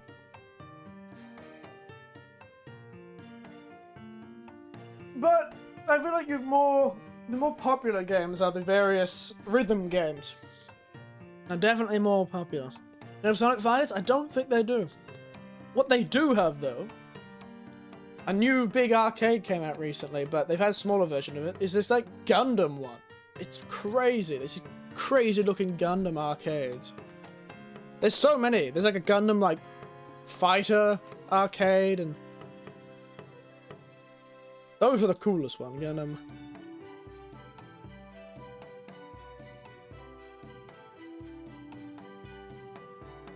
So there's like there's like 3 different ones. There's like a chibi Gundam fighter, there's a bigger Gundam fighter, and then there's like a massive Gundam fighter. It's not quite the pod one that everyone was really impressed by, but there's another one that recently came out that's rather impressive. That's like a half pod, and it's Gundam as well. It's very cool. Very, very cool.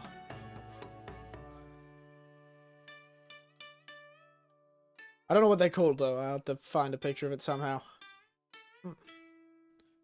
Gundam! Yes. It is amazing how popular Gundam is in this country.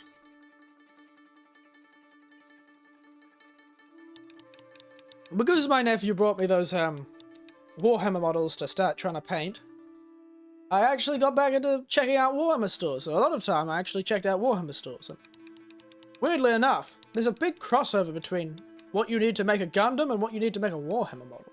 Even though Gundams are much cooler.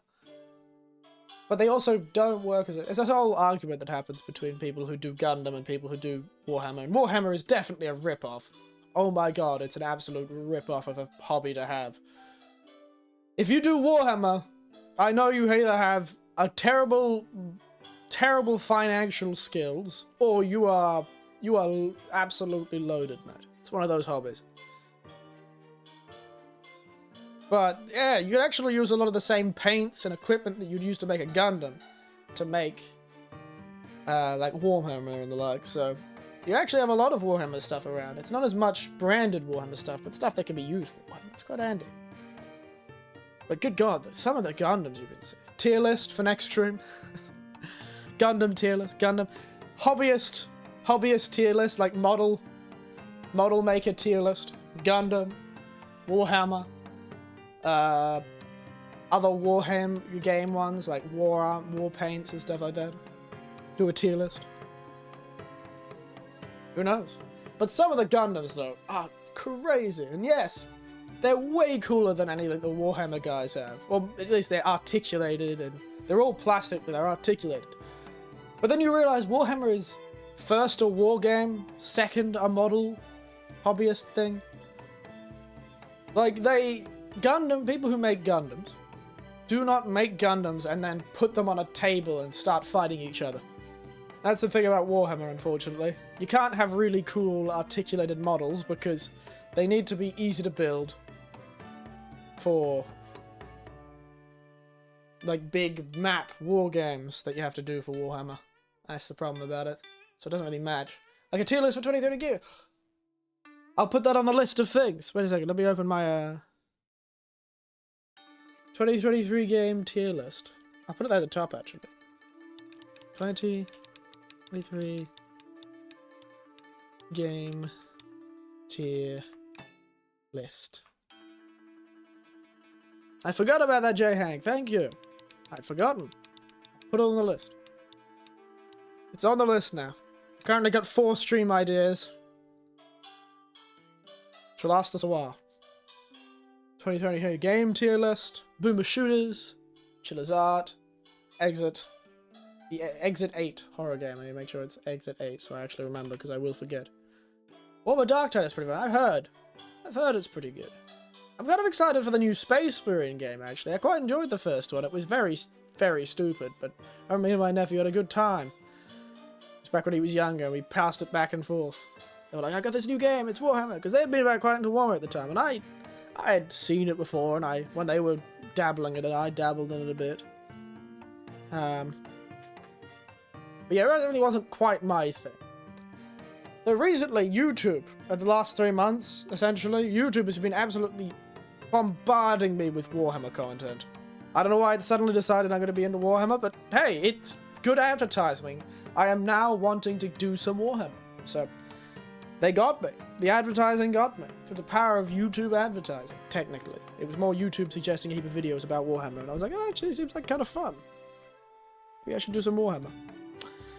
And so here I am, planning to do some Warhammer, and have done a little bit of Warhammer in the last few weeks. When I get a bit better, I'll show off some of the stuff I've done. Gave Deus Ex a B. A high B, but still. What a shame. What a shame. What a shame. What a shame.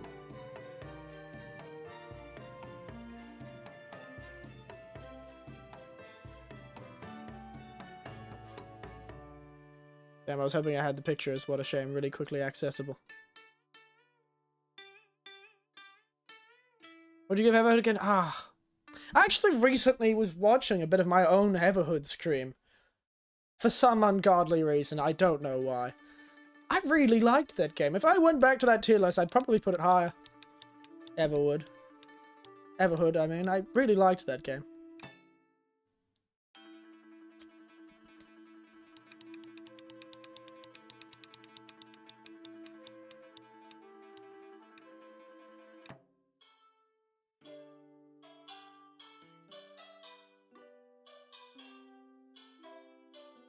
Everhood 2 is coming out this year. Wow. Color me excited then. There's a lot of good stuff coming out here. What a shame. I could have sworn I had the meme. I wanted to post it. That would have been really funny.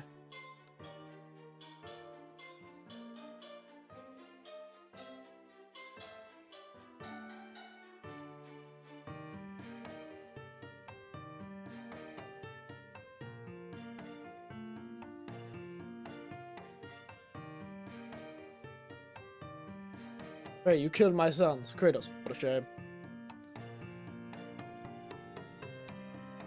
Was it in this one? Nah, it's... Shame. What a shame. Where are you? Stream pics.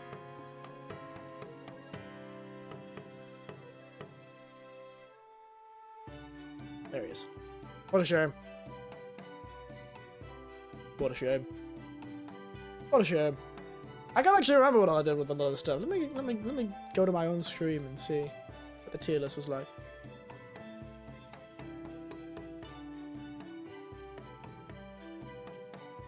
Oh, I just got a new subscriber, Conrail Lock 12. Thanks, Conrail Lock 12. Sorry, I missed your subscribe button. That was what that notification was about. Thanks for that, Lockrail. I don't know who you are or where you came from, but thank you. You bring me joy.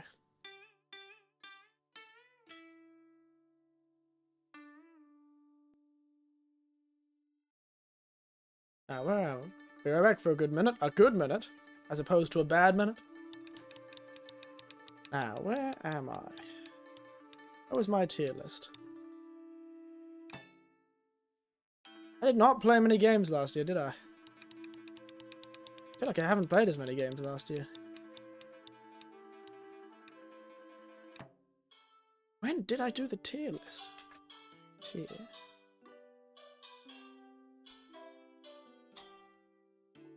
There I am. Alright. Let me jump through the 2.5 hours. Go to the end.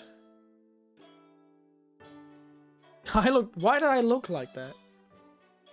Why have I gone evil? What is going on? Let me have a look. Alright. Shush myself. So, Seal of Winter's Approval, S rank. Elden Ring, of course. Yakuza 0, yeah. Metal Gear Rising Revengeance, yeah. Oh, Everhood was S. I can't put it any higher. Too bad. This picture of a Deus Ex was just what a shame. I played a lot of games that year. I played a lot of games, didn't I? And then there's just the PlayStation 2 and S tier. Hey, you better be glad the PlayStation 2 was an S tier. I gave you your bone, J. Hank. I gave you your bone. It was a good year. Yeah, played a lot of good games that year. Went through a lot of older games too. Dead Space. You know, I played through Sekiro again. I played through that game so many times. Stray, Kirby. Ah, that was all the same year. Very eventful year that was. Monster Hunter Rise, Sunbreak, Inscription, Inside, Closing Shift, The Bathhouse. I don't think Chiller's Art games ever really got bigger than B, did they? That's the thing, isn't it? Yeah, I'd honestly put, I'd probably put Valhalla higher. The not Dead Space game, was that on that? Oh, that was! At the very bottom, right next to the 20th Century House. God, I did a lot that year. I've not nearly done enough this year. What did I do this year? Let's have a gander. So for the year of 2023. So where was the tier list again? There, where's the tier list? Tier list, tier list. I guess I've only been streaming once a week, so there can only be so many streams a year, and I didn't even stream once a week most of the time. So, from that, we watched the very long video about catching up to God of War, and we started God of War this year. God of War was this year? Oh my god. God of War was last year, 2023. There you go. So yeah, God of War. Oh, I guess we did play a fair bit of that. God of War. I did enjoy that. That'd be pretty high up, I'd say. God of War, God of War, God of War Ragnarok, some more Sunbreak, Wulong, Fallen Dynasty. I did really like some of the screens. I moved to Japan. I talked about Japan. I played karaoke in the convenience store while I was here. Elden Ring, the Convergence mod. Dad of Boy. Zelda, Tears of the Kingdom. God. Yakuza Kiwami. Night Security. Armored Core. Slay the Princess. I'd really only played a half dozen games today. This year. So, 2 God of War games. That's 2. Wulong, 3. I've only been streaming once a week, I suppose, and some of the times I was just doing chatting. So Wulong is 3, Karaoke is 4, Convenience Store is 5, Zelda is 6. I'm not going to count Monster Hunter Rise again. I probably won't. I'm not going to count the Elden Ring Convergence mod because not many of you guys actually watched that. I was just playing around in the Convergence mod while chatting. Really, it was just a chatting stream while drinking orange juice. Got 6, 7, 8, 9. I suppose I played 9, 10, 11, 12. I guess I played 12 games, a dozen games this year. That's not too bad, I guess.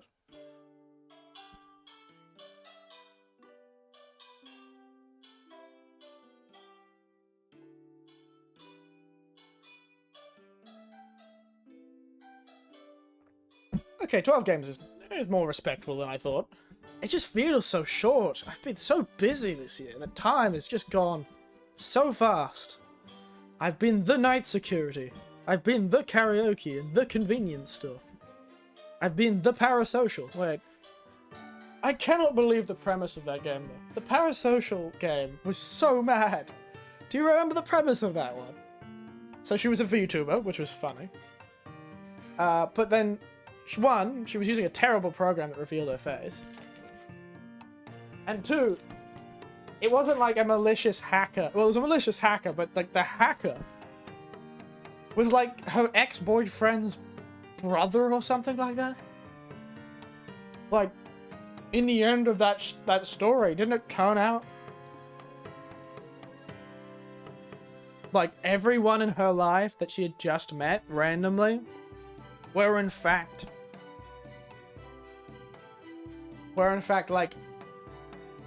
like conspiring against her? Like, the whole thing turned out to be a conspiracy, which was wild. Like, imagine that actually happening to you. You moved to a new apartment, you've broken up with a boyfriend, you kind of work, doing all this stuff, and then you get hacked.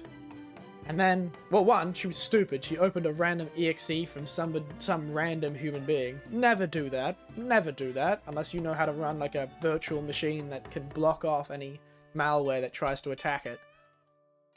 Just don't run random exe files from places you don't trust. Your audience are not trustworthy.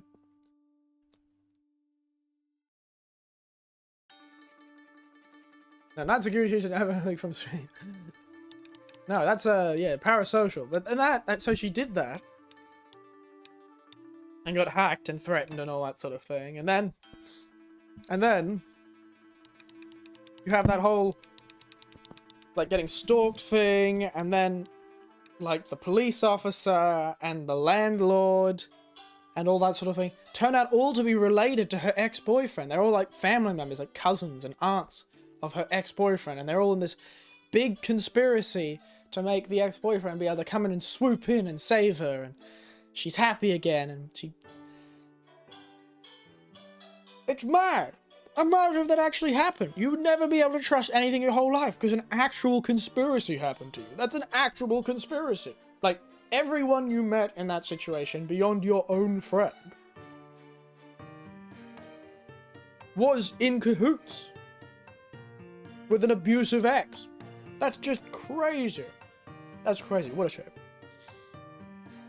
That's just crazy. I was blown away by that idea. I would be mad. You'd be insane. You'd go insane if that happened to you. The sort of like distrust that would breed.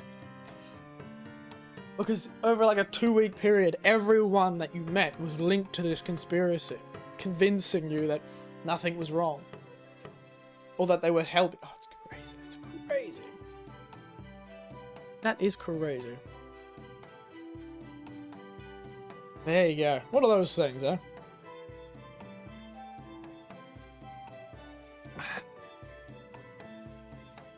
Point is, interesting. What was the most recent Chiller's Art games that came out? I know there were more recent ones.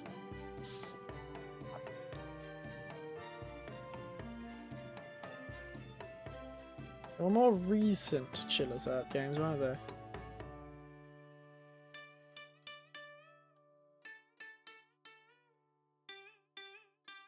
Where are they?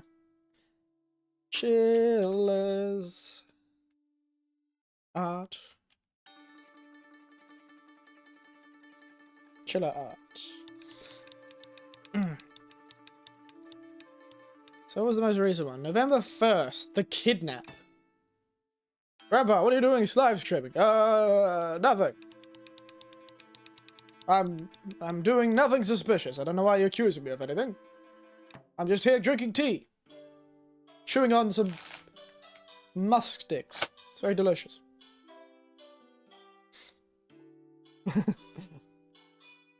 What are you doing here, villager?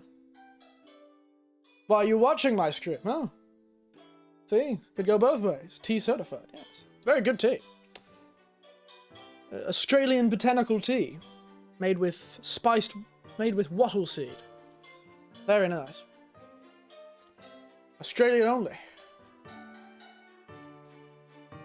Got black tea, you know, Daintree black tea from North Queensland. Wattle seeds from South Australia. Cinnamon and cloves.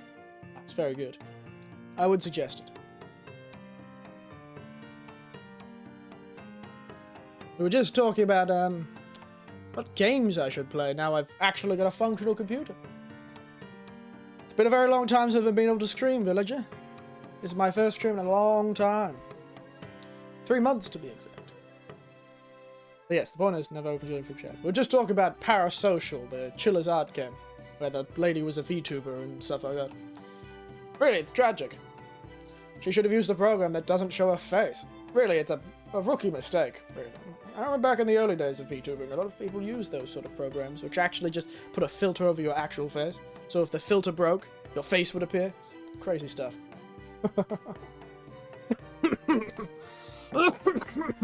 Excuse me. Ah, the tea's good. What was the most recent one they made? It must have been this The Kidnap one, which is a really funny way to use a definite article. The Kidnap. The Kidnap. Why do you need a definite article for that? I guess it's a specific incident, I suppose. Still funny to me. Why the definite article? The Kidnap. I suppose it's like the murder. I don't know why kidnap and murder answered. The kidnapping. Interesting.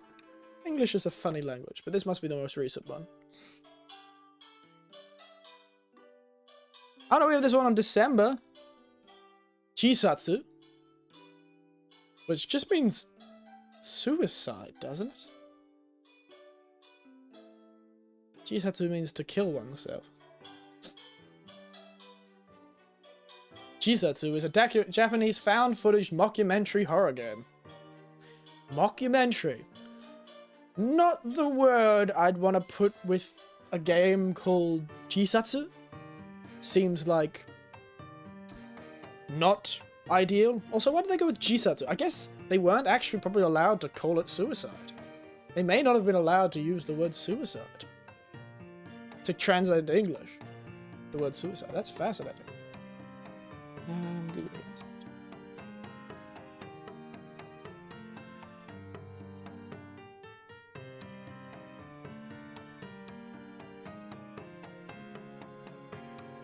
Translate.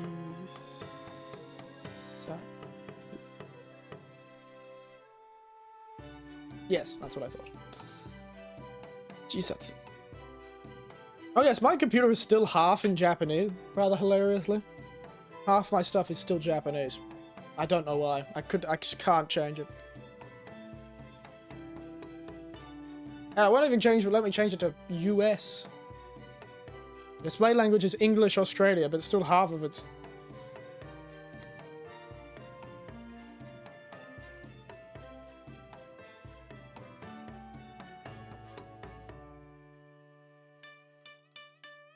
Who knows? But yes, you really love the, and the, yeah, they do love the a lot. It's very funny. So I've got 2 Chiller's Art games I can play. That's nice. Any other cool games other than Exit 8 that came out recently? I dated a 21-year-old. I dated 21 years old.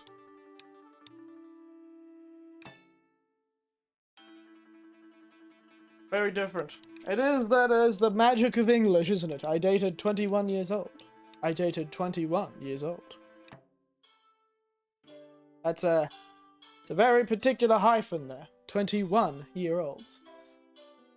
That is certainly not an ideal situation, but that is the magic of the English language. It is my job to teach tiny children English. That is my employment, my job. That I get paid to do. And some things, it's hilarious when some kids make some mistakes. They haven't made that mistake yet, though, but it wouldn't surprise me if they do at some point. Gotta be careful with your hyphens and your various things. Can I give you a riddle? Sure you can. Really, James. You can give me a riddle. I can't claim I'll actually be able to answer, but you can give me the riddle. The escalator, where you go up on an escalator. Wait, there was a game like that, wasn't there? There was a game that was on an escalator, wasn't there? Or was that part of Exit 8? I don't know. I can't remember. I remember seeing a game with an escalator in it.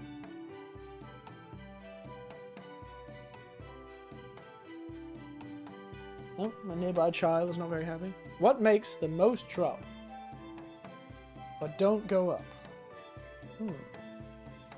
What makes the most drop, but don't go up? The answer is... gravity. Yes, don't worry about Panda Nose. That's just the gremlin in the corner. Rain is the answer. Rain. Well, that makes sense. It is the most dropped. And it doesn't go up. Panda is just interesting. Don't worry about Panda. It's fine.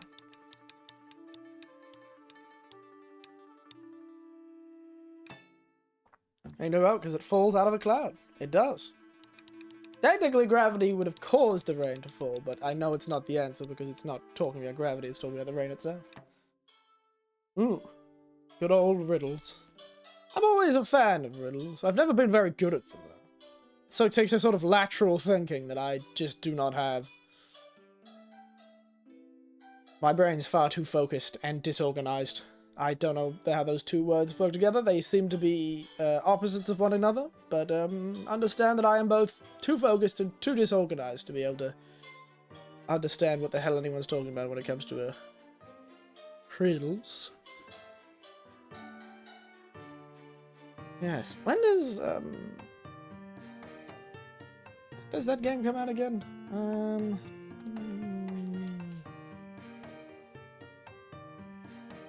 Oh, my bad English. Me like football. Don't worry. I understand. I'm from Australia. My English isn't very good either. I just got the cane if I ever said things badly, so I ended up with a nice accent. Occasionally, though, I'll still say things that throw people for a loop and really confuse. English moment. Don't worry, mate. Don't worry. You're doing well. You're doing well. I've seen plenty of English moments. Oh, 22nd of March. It's only like 2 months away. I teach tiny Asian children Japanese. If you have Japanese English. You look like a GT5 entity, a character from GTA 5. That's what I try and do. I want to look like I'm in the video games I come from. The game I think I look the most like, though, is the old Call of Cthulhu game. I look definitely like an NPC from Call of Cthulhu, especially if I do this. With, like, the shadow. I'm red. I'm sunburned. Get rid of the shadow. There you go. No shadow. But yes, I do look a bit like a low poly NPC that you wouldn't normally look at that much.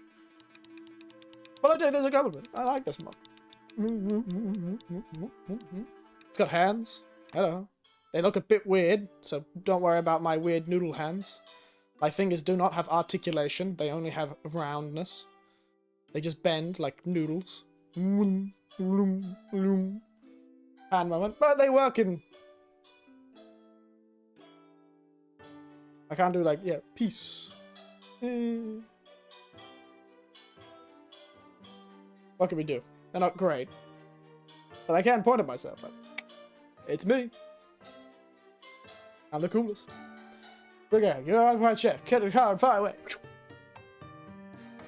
This has been a good game. A god game. Not just a good game. A god game. No. Put me in one of those GTAs where I can go like, you know, up, down, left, right, BA start, A, B, C, X, 2, 5, spin around 3 times to spin over your shoulder, and suddenly a tank will spawn. And all the cars will start floating off the edge of hills because gravity's been turned off. That's the GTA game I should be from.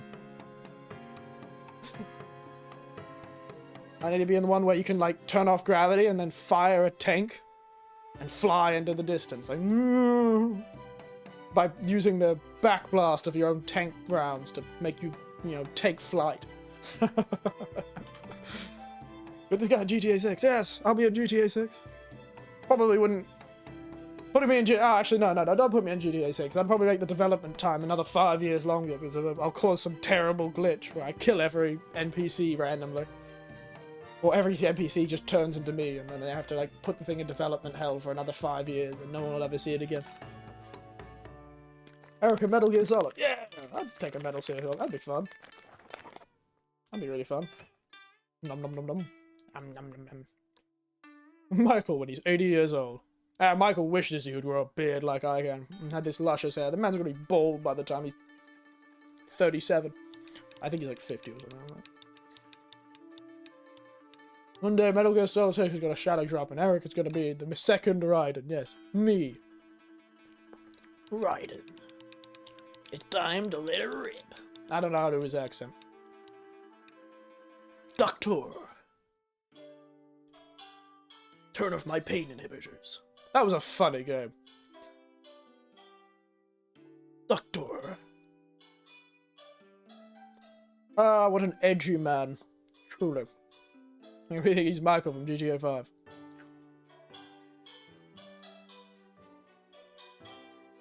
Your memes end here. Memes. DNA of the soul.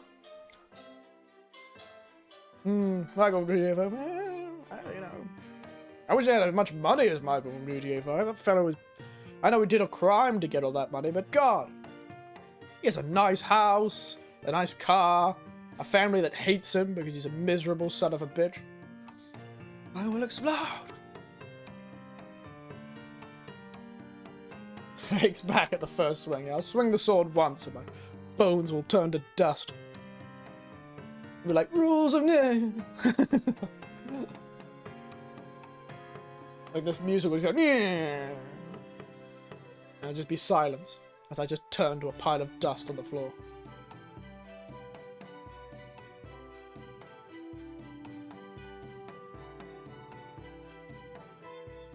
It is true that the police, though, in GTA games are hilariously both overzealous and underzealous.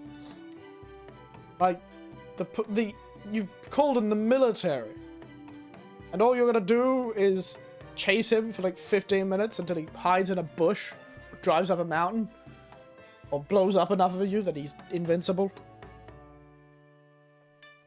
What a time to be alive, eh? Yeah, the last time, I don't think I ever played GTA 5, you know? I've never played the most recent. I've seen a lot of content about it, and I think my nephew's played GTA 5.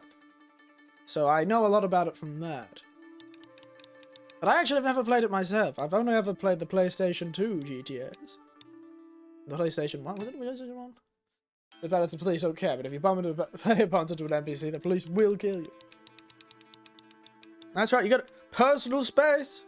Personal space. You know that whole liberty or something like that. Bumping into somebody is stopping their God-given right of freedom of passage.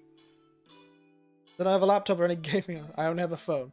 You could probably play Vice City on a phone these days.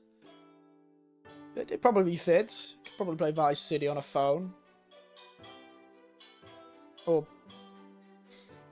you could probably go bowling with Roman and Nico on a phone. It's probably... Phones these days are definitely powerful enough. I guarantee it. They're definitely powerful enough to run like the old PlayStation 2. There's got to be an emulator or something, right? Probably play it. It's fine. Like Vice City and San Andreas on iPad when growing up, did you? GTA 6 released on December 31st, 11:59. When? What year? What year would it release? 2020, is it going to be released December 31st, 11:59, 2024 or 2027? That's the question. You know, they've already made us wait a decade. What's one more? Well, I've never really been much of a GTA person. I played the old Saint Row games once. Mostly because they were a lot more fun and irreverent. I don't know, GTA is just... I've never really been that attracted to it outside of, like, the actual cheat codes, you know? Just never been that interesting to me. Imagine if it releases. I'm imagining it. Feels like a lot of people are not going to be spending New Year's with their family that year. just a feeling I've got. It just feels like all it would cause is a lot of people to be lined up at PC shops or sitting there waiting online, refreshing pages desperately as the fireworks go off and the countdown happens. Everyone's going like 5, 4, 3, 2, 1, and then it's like, way, I could buy GTA 6. And then the fireworks are going off and no one's watching them because they're all desperately refreshing the page to try and get it before scalpers do. You know, that is one advantage of non-physical hardware. As much as I just want discs to be a thing again, I really don't like digital stuff. But, yeah, every GameStop... Hey, GameStop actually might have some money then. You know, they might not be a failing business anymore. They might be able to live one more year through the power of GTA 6. Everyone's starving. Just out there, like, scratching their neck, like, you get any of that good stuff? Some person's like, I was clean for 10 years, and it's brought me back in. Absolutely fiending for some GTA. Well, they must be, because GTA Online earns so much money. It is it's upsetting. It's like incomprehensible. It's awful how much GTA Online earns. I hate it so much. Why must it earn so much money? That is not a type of content I support. Calls into the store. I need some GTA 6. GTA 6 after making a PS5 catch fire. Yeah, my PlayStation 5 is... I've used it a lot, and it's having a time. Scratching my nose. It's like a person in the desert finally getting to an oasis. A year of starvation. Saved. It's rough, mate. Jesus, I need it! Good old SpongeBob. But yes, oh, it is crazy. How much GTA 6 is going to cause. But that is, that is one advantage to digital media. And it's probably one of its few advantages I actually agree with. One, less waste. Actually, two, I agree. Less waste when it comes to media. And also, you can't have scalpers. Scalpers can't stop you from buying your game. Because even back in the day with big releases, I remember trying to get some games for my nephews back in the day. God, if it was a big title, especially in a small market like Australia, there just weren't many of the games to be around. You didn't need scalpers back in the day, they just didn't make enough of them a lot of the time. Again, well, gaming back in the day was a lot more of a niche hobby, so they never really anticipated it to be big, especially in Australia, so a lot of stores just never had enough product. Like, sometimes you'd have to, you know, beat up an old lady for one. You know, some old lady would be like, I'm gonna get my grandson this gift, and I'm like, back off, old lady, my nephew needs something. Whoop-a. I had to, like, German suplex a centenarian to get, you know, a video game, to get Halo 3 for my nephews. I have to, like, you know, hammer throw a single mother to get, you know, Halo Reach. Sorry for the second trailer, it's delayed to 2030. Yeah, on 11:59, 2024. December 31st, 11:59, 2024. At New Year's drops, it's like 5, 4, 3, 2, 1, and a video premieres GTA 5, GTA 6 trailer, and it's like, releasing December 31st, 2030. 5 years exactly from this day. That would be tragic. Tragic. Truly, though, that is one advantage to digital. You won't technically have to deal with that sort of line stuff. Granted, you'll still have things if you have, like, physical collector's editions and stuff like that. Can't wait for Dragon's Dogma 2, though. I'm pretty excited about that, actually. I loved the original Dragon's Dogma game. It was so unique, so special. It really brought back the feeling of It's the closest feeling I've had in a very long time, except, of course, your Baldur's Gate games and your actual D&D games, but trying to make, like, a more action-focused D&D-like game, or D&D-inspired game. It's probably one of the better ones I've seen. You know, there was some really good ones back in the day. Yeah, a lot of really good ones, but, you know, if like actually trying to pull it to 3D with actual, like, action-style combat, like real-time combat, it's really good. It's really good. The Baldur's Gates were always very good. And Baldur's Gate 3, of course, everyone knows, is blown out of the water. But it's really interesting to see somebody try and push that sort of thing with a... I love the vocation. It was a very unique passion project. You know, I admit I didn't get into it until Dark Arisen, which was much later than its actual release date. I wasn't one of the original people who liked Dragon's Dogma, but I did play it later, and I really did enjoy it.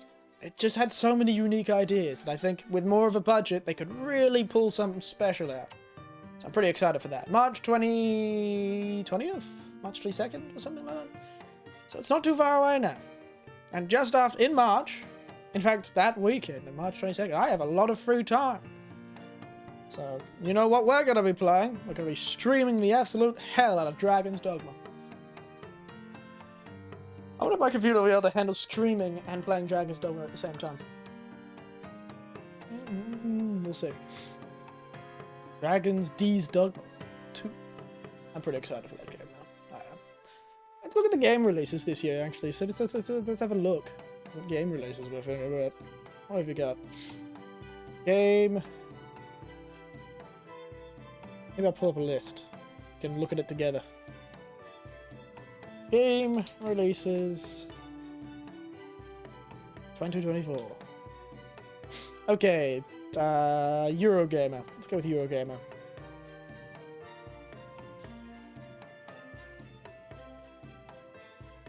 Reject all cookies. So, let me pull up, jump to the other screen, actually, and see.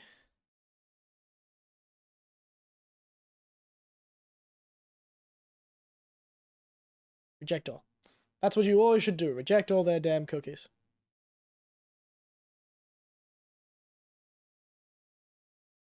Let's have a look at this, shall we? It's a bit bigger. So what do we got today? Cookies. Alright. Let's have a look at these game releases, shall we? So, where are we? January 2024. So we got a Devil May Cry iOS game. Look at that. Devil May Cry iOS. Here we go. We got Momo Daughter, whatever the hell that is. For the Prince of Persia game. Interesting. Bulletstorm. Is that like Bulletstorm? Bulletstorm? Like the old Xbox 360 launch title? Bulletstorm?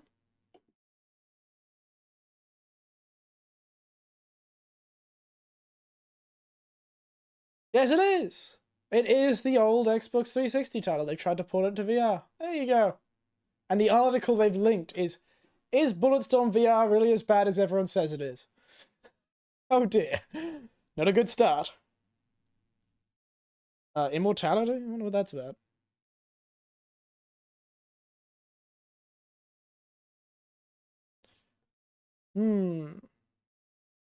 Oh, some Hollywood movie video game. Weird. Trying to bring back full motion video, I guess. Like a Dragon Infinite Wealth? That's coming out. That came out, actually. So these have all come out. So Like a Dragon Infinite Wealth just came out. I don't want to play that Like a Dragon. I want to play the old Edo, Like a Dragon Ishin. That's the one I want to play. Death Stranding on iOS?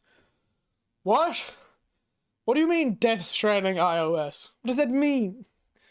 Are you going to be able to play Death Stranding on your iPhone? That's crazy. There's no way. It has to be the Mac. The Mac has to be the heavy lifting.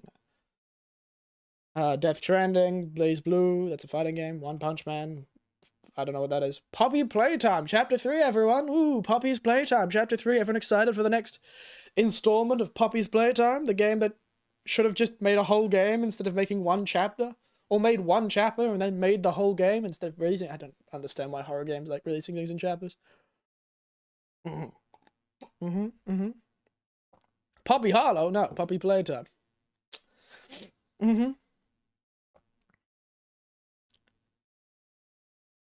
So, Jujutsu Kaisen, that's just an anime, isn't it? Honkai Star Rail, number 2? They just made the first one. Why is there a 2.0? Helldivers? Oh, I remember the old Helldivers game. It was like one of the first games of Xbox Live, I think. Like you could get free on Xbox or something like that. Like Xbox Gold. It was also quite nice. It was kind of an interesting game. I did like how they did the abilities in that game. Biomutant. Honky Tonk Rail 2. They just released that game, didn't they? It's made by the guys who made Genshin Impact, if I remember correctly. Never really could get into Genshin Impact. Another Warhammer game. Nice. Love it. The Thaumaturge. Isn't that...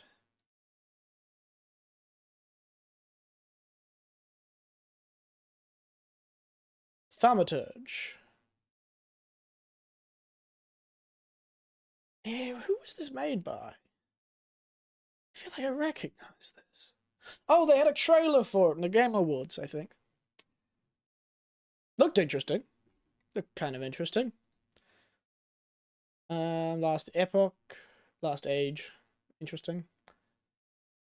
King Arthur, A Knight's Tale. Final Fantasy 7 Rebirth. Oh, wow, that comes out next month. Dear. I'm really going to play the first one. I still haven't bothered to play those games. The Final Fantasy 7. Now, Outlast Trials. I thought that was already out. What the hell is Outlast Trials? Is it a isometric? Is it a what is it called? Asymmetrical, a multiplayer game? Yeah, I think it is an asymmetrical horror game, like your yeah. Well, there it is. Dragon's Dogma 2. I remember Rise of the Ronin something interesting. It just looked very nice. Yeah, there it is. Rise of the Ronin. Look at it go. Who's it made by? Team Ninja. I thought so. Team Ninja's next samurai game. They made Wulong, they've made all the DLC, and this is their next game that's coming out. It'll probably be of the same Soulsborne style. That's released like this year? That's crazy. Yeah, we might play it. I've always liked Team Ninja games. They're always fun. You can turn into a bird, apparently. Look at you go. Wulong, ooh Wulong. I've recently been playing the DLC for Wulong. It's been pretty alright. I've liked it. Stupid things you could do in Dragon's Dogma 2. Oh, I'm so excited for Dragon's Dogma 2. I really liked the first Dragon's Dogma. I really loved the vocation system, actually. It was my favourite part. I'm excited to choose a vocation. I love the vocations. They're always so fun. We really should. We're going to spend so much time making a character and choosing a vocation. Princess Showtime. South Park Snow Day. Whatever that is. Now, we don't know much about April. Doesn't seem to be much in April at all. Dear. I don't recognize any of those games. Oh, I know Europa, actually. I know Europa. And I've never played that game, because I don't have that much time in my life. Toho. Senua Saga. I've never played Hellblade 1. I never played the first Hellblade game. So... maybe I should play that at some point. A Destiny 2 DLC? The final Destiny 2 DLC, apparently. A Vampire Therapist, which sounds hilarious. Currently nothing in July. Only Black... I don't believe it. I don't believe this game's coming out this year. I just don't believe it. I will believe Black Myth Wukong is releasing this year when it is on my computer, or when it is in my hands. I will not believe this is a real game until I play it myself. I'll assume every YouTuber who's played it before me was lying to me. They're not, it's not real, it's fake. They had a cleverly disguised video. They pretended they were playing. I just don't believe it's coming out this year. I just don't. I have no faith that it will come out this year. I just don't believe, it's one of those things where you believe in the heart of hearts that these tech demo style looking games that you saw, like the one person made this amazing, you know, tech demo of this crazy game that he calls Black Myth Wukong. And it's amazing. One person made this. Holy shit. One Chinese guy. It's always Chinese people. It's always these Chinese teenagers, like, making the greatest game ever made for a tech demo for a university course. And then Tencent turns up and says, I'll give you $3 billion to make this a full game. And they go, oh, this is my first game. Point is, I just can't, it just does, it's cognitive dissonance. I've never seen one of those tech demos actually become a real game that people have liked. I just won't believe it until it gets there. So, that's what I'm tentative, I'm holding out for hope that that Black Myth Wukong game is going to be good. You know, I really want it to be good. Because I love the Journey to the West, I love Wukong, and I love Chinese mythology. I really think they really need... More Chinese mythology needs to be in things, like deep Chinese mythology, like real deep stuff. Like, yeah, you see a lot of Japanese games go really deep into, like, Japanese horror and Japanese spirituality. I want games to go more into, like, Chinese spirituality. I know they've lost a lot of their spirituality due to the CCP, who've completely eliminated most of that sort of stuff. But you really still hope that somehow a lot of that stuff comes out. Because they have this beautiful spirit, like, old spirituality, and I'm talking about it, but I really want to see more of it, because I loved Chinese, like, spirituality and Chinese myths and legends. Just, they've lost so many of them. Tokugawa is a good example where it's, yeah, all about, that's even cooler though, because it's a mix of old yokai mixed with new sort of modern legends, modern urban legends, modern ghost stories from the age of the internet. With, like, your headless thing, your wandering spirits, the ghost in the raincoat, the Kuchisaki Onna, the Hashitaku-sama, that sort of thing. Yeah, it's really good. It was a good mix. And it kind of goes really deep into, like, internet horror stories and ancient horror stories. It's a boring gameplay, but the game had perfect aesthetic. Ghostwire was chef's kiss. Truly perfect aesthetic, that game. I loved it. Such a vibe. Such a vibe. Such a good feeling it gave you. Such a nice feeling. I really loved that. But yeah, I want more of that for, like, Chinese stuff. I think they could rule. And you see it, like, tokenly shown with certain things. But just not the same. Just not the same. Stalker 2. What? Stalker 2. Like, Stalker, like that ancient game.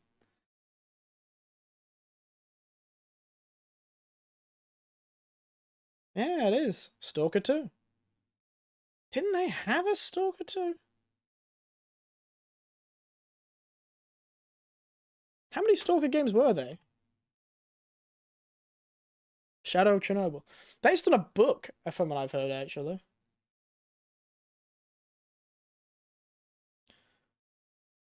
I could have sworn, yeah, it's based on the novella by a Russian or a Ukrainian author called Roadside Picnic.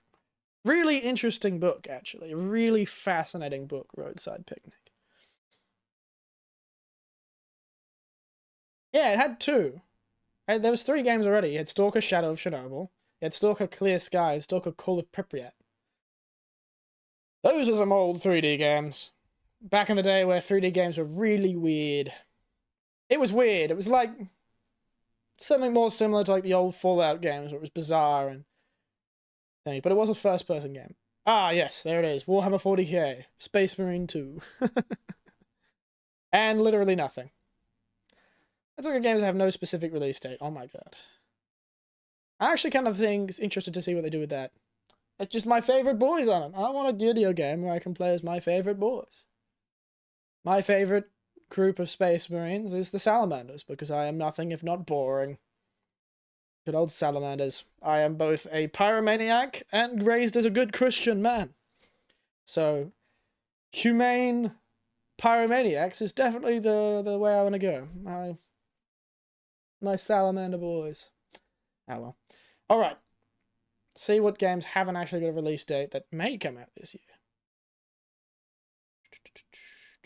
Don't know any of those games. Don't know. Arc 2. Isn't that the one that had Vin Diesel in the trailer? Beyond Good and Evil, the 20th Century, not the actual thing. Blue Pod, Broken Roads, City Skylines 2. Are they making a second one of those? Some sort of Dragon Ball game? Earth Defense Force 6. They're coming out with a sixth one? Damn. I've really got to play those games. People say they're really good. People say they're really good. Frostpunk 2? Oh, Frostpunk's getting a second game. Kinship Impact number 5. So few games. Not really many games coming out this year, are there? It's got a very good, strong start, but there's not many games. I think there's a lot of games that have been announced, as you can see from this list. Look how big this list is. This is the games that haven't been announced. Like, their dates haven't been announced. But they've been announced. I think games these days are not committing to release dates. I feel like a lot of companies have been burned by committing to release dates, and so they're just not saying when the game's coming out and not committing to release dates to avoid the problem of having to delay a game. It probably doesn't look very good to them if they have to delay a game, you know? It's just, it's to help them with that, I think. I think a lot of companies are not really feeling like they should be committing to a date. So you've got a lot of games that just don't have a release date, you know? So, you know, Greedfall 2? When the hell did they announce for Greedfall 2? Don't know when that happened. Get Ninja Deck 5? No Everhood. It's not on the list. Not on the list.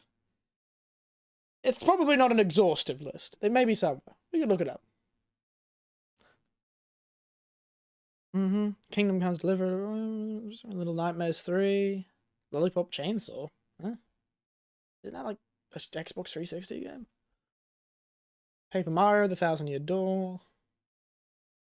Silent Hill remake of some kind. Yeah, I'm not really seeing that much, but there's so many games that have been announced, but not actually been given release dates. Yeah. There you go. Oh, yes.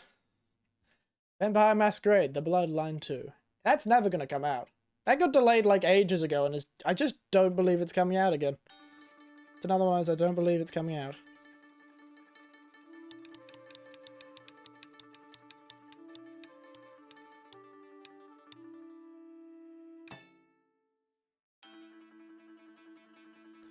But yes, there you go. There you go, eh? Oh, goodness. Oh, dear. Oh, there's a few good games. And I think Dragon's Dogma is going to last us a while. I think I might play it on stream, or at least try and play some of it on stream. Maybe I'll have 2 profiles going at the same time, 2 saves. I have my own personal one that I'll play on my own, one I play on stream. We'll see, we'll see, we'll see, we'll see. But I'm really excited for Dragon's Dogma.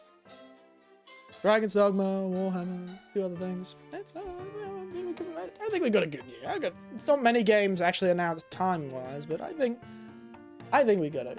I think we're doing well. What is that? Let's have a look. Everhood 2.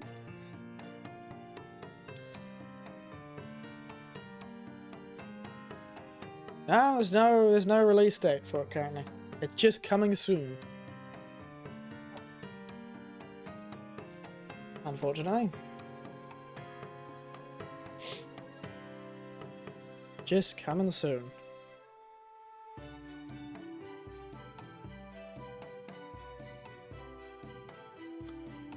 Oh, well. There you bloody well go, eh?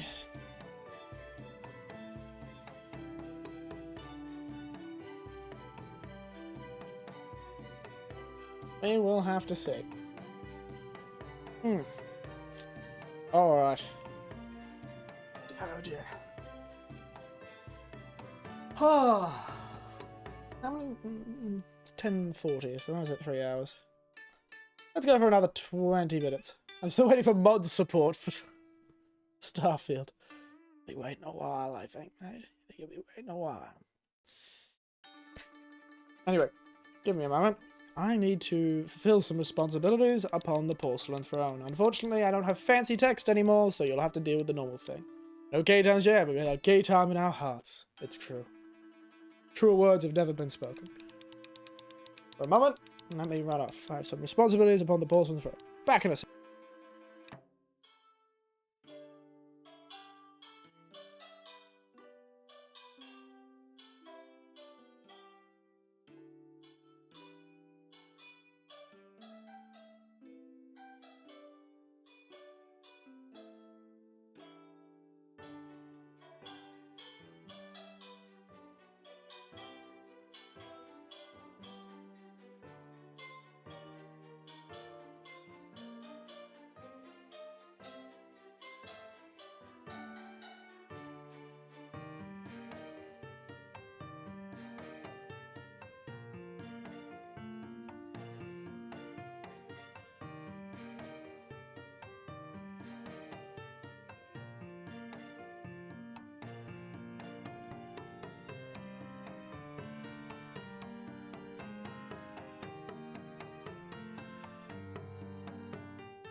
I'm back! Hello, hello, hello. Sorry about that. I am back. So, I've lost my train of thought, to be honest. But yes, good old Starfield. I did give that game a go. I just couldn't get into it. Well, let's be honest, I think I'm very much done with the Bethesda RPG. I never much liked Fallout either. I could never quite get myself into Fallout. I really tried. It's just one of those games that just doesn't capture me. I lost my train too. Well, I keep forgetting that I don't really have a train of thought. I have more like a 12-gauge shotgun full of birdshot trail of thought. Like, I have a birdshot of thought. Not a train of thought. It's not a single line. It's several thousand tiny lines all heading in the same general direction in like a large circle. They're all vaguely related to each other. Very disorganized is what I'm trying to say is my chain of thought. As you've probably guessed in half my streams where I'll get distracted by something and move on entirely. I have a tree of thought. Wow. Does it grow and branch off and move in seemingly random directions? How nice. How pretty. But yes, what was I thinking about?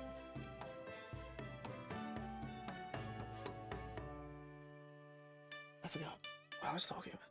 I completely forgot. Ah well. I'm sure it wasn't important. It's an interesting thing. All this sort of stuff. All these various video games. Oh yeah, Starfield and Fallout. I really gave them the... I gave them a go. You know? I gave them a go.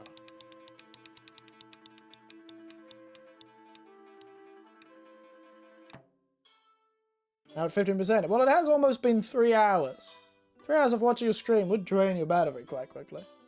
Starfield. I really did try. This Starfield. I really did.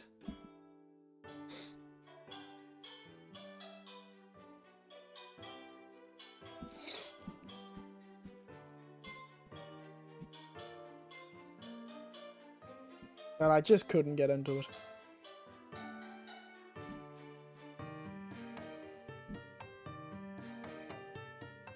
I hope it's better with mods. Well, maybe. You never know. It may be better. It may be. We'll see. Yeah, I should download Cyberpunk again.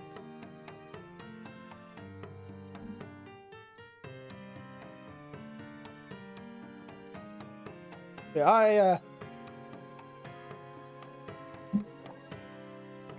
was never really a fan of the sort of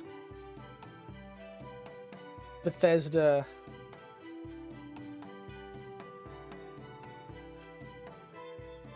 Bethesda RPG. Yeah, I liked Skyrim a bit, but only because it was fantasy, I think. I think the only reason I was able to play Skyrim was because of its fantasy nature. Even though I tried to play Skyrim again with mods at the suggestion of my nephew, but I'm terrible with replaying games. I play a game once and that's it.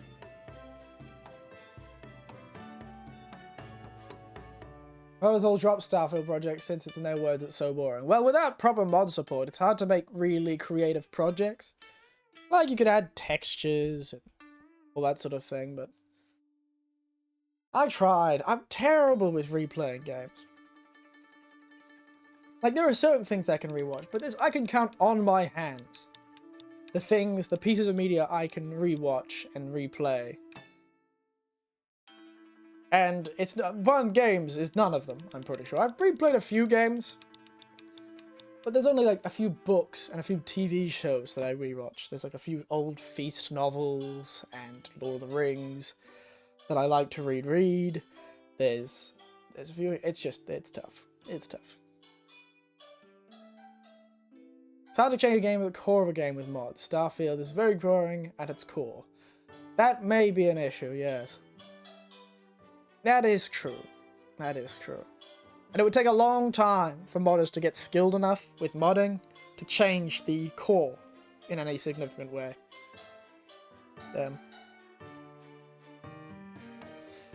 It is true. It is true. But, if at its core it's just not very... It's just tough. It's tough. I didn't like Fallout, I don't like Starfield. The only reason I liked Skyrim is because it had magic. And it was dragons and swords and the like. That's just more entertaining to me. If they made a new game, like Skyrim, this year, or like soon, I'd play that. But I wouldn't play Starfield. No. I like my fantasy, not my sci-fi. Never been much of a sci-fi man. I grew up on a healthy diet of fantasy. Tolkien and the like. Tolkien, Feast. All those sort of people. I'm really gonna read some more modern ones. Feast. I keep forgetting all that. It's just the Feast and Tolkien are the ones that come to mind first. You play Dark Souls on the stream? Like the original Dark Souls? No, I've never played the original Dark Souls. I do look like a fancy Gandalf. Keep your secrets. A fool of a took. The movies are alright. But I do like the books. Probably a bit better than the movies. More depth to them, I suppose. Wow, look at you. You play those? Trilogy on stream? It's true. I haven't ever played them on stream, the Dark Souls games. I feel like we should add like a spice to it. If we're going to do it on stream. Maybe do a challenge run or or something like that. Maybe do a Dark Souls 1 randomizer or something like that. That'd be fun. I feel like if I'm gonna play the Souls games on stream, I want to do like a second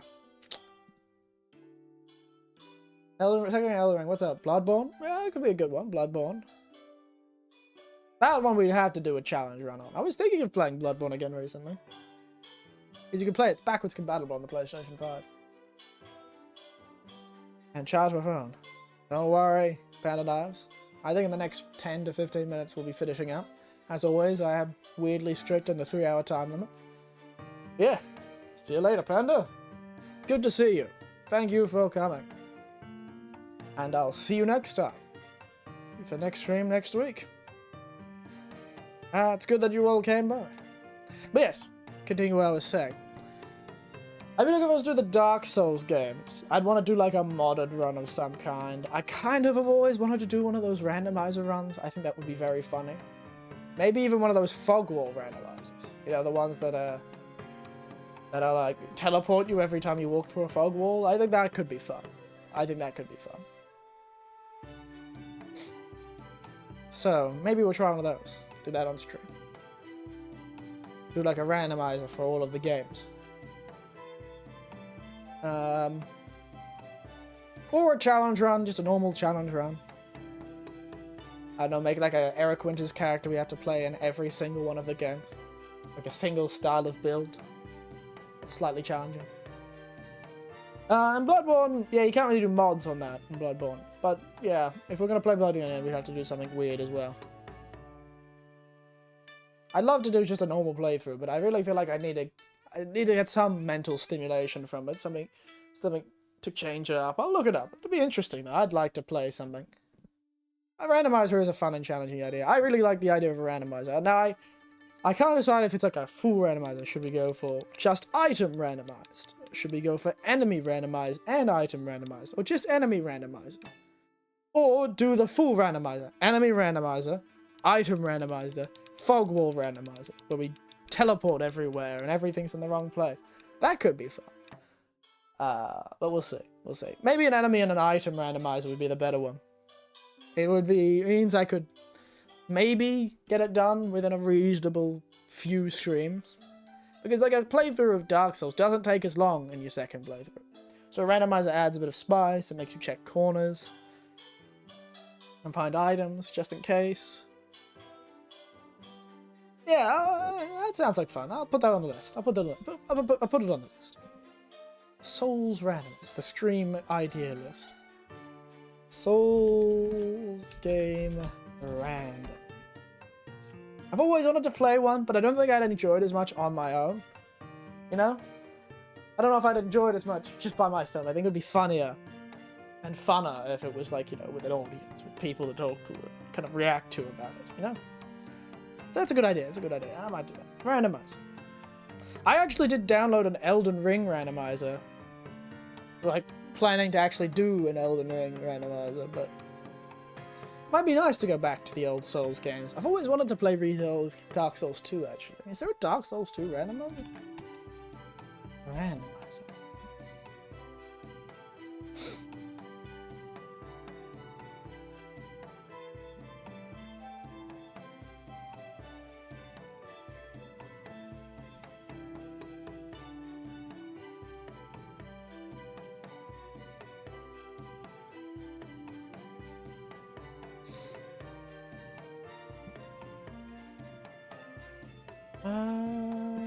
People wearing OG Ryu for the randomized credit half was the small first.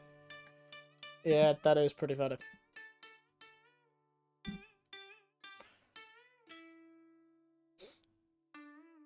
Oh, so we've got a scrambler, we've got an enemy scrambler, an item scrambler, and a param scrambler.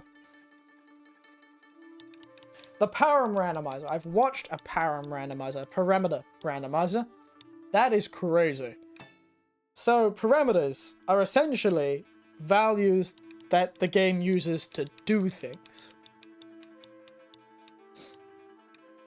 So, when you cast a spell, it's a parameter that allows the game to find the correct animation, the correct projectile, and the correct effect. So, like, it allows it to find the visuals, the actual settings, so, like, how far the spell goes, what it does, and also the effect of the spell. Heal, damage, poison, all that sort of thing. So, parameter randomizers are insane. They're so crazy. Like, they could do some crazy stuff. I've watched one, it's hilarious. You could have like a black hole form because it's pulled in like infinite range spell that causes damage and creates a giant black effect on the screen that doesn't work properly, and so it just blinds you. Blasts you with like, it's crazy. It's mad, it's mad. Though I did see a guy play it where it kept getting bosses that would attack, and instead of when the box attacked, of course, it would hit the ground and it would create like a splash. Usually it creates like the rocks splashing or a splash on the ground or a bit of an effect as it hits the ground. But that is a parameter. So that animation where the sword hits the ground and it creates like a smashing stone effect, that is randomized as well. So that actually can pull out, that can become like a spell that heals them. Like the parameter can suddenly be healing infinite range for all of your health, and suddenly the boss heals themselves because they smacked the ground. The parameter randomizer. It's very funny. But yes, so it seems to be one for Dark Souls 2. Enemy and item randomizer, and Dark Souls 1 has one, and Dark Souls 3 has one too, I believe.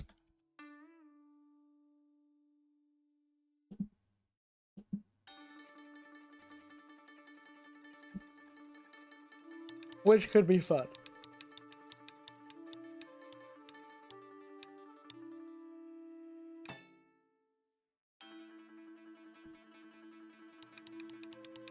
Your first chest, imagine. Yeah. But yeah, the param randomizers are hilarious. Like, they're so... because even the weapons are parameters. So the parameter randomizer can actually cause it so you pick up a straight sword that's using a shield moveset and has a weapon art or a skill from like a whip or something like that. And like the model of, yeah, it's very cursed. They can be very cursed. It's very funny. Yeah.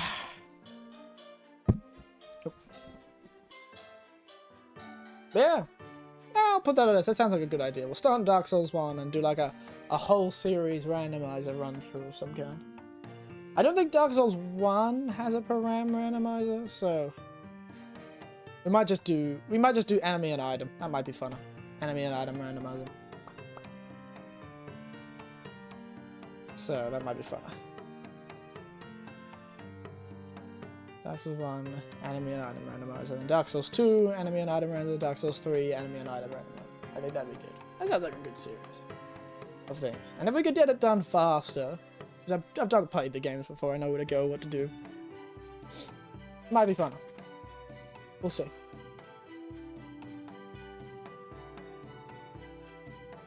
It will require a lot of troubleshooting, though. Still a good century that comes out. It might be good.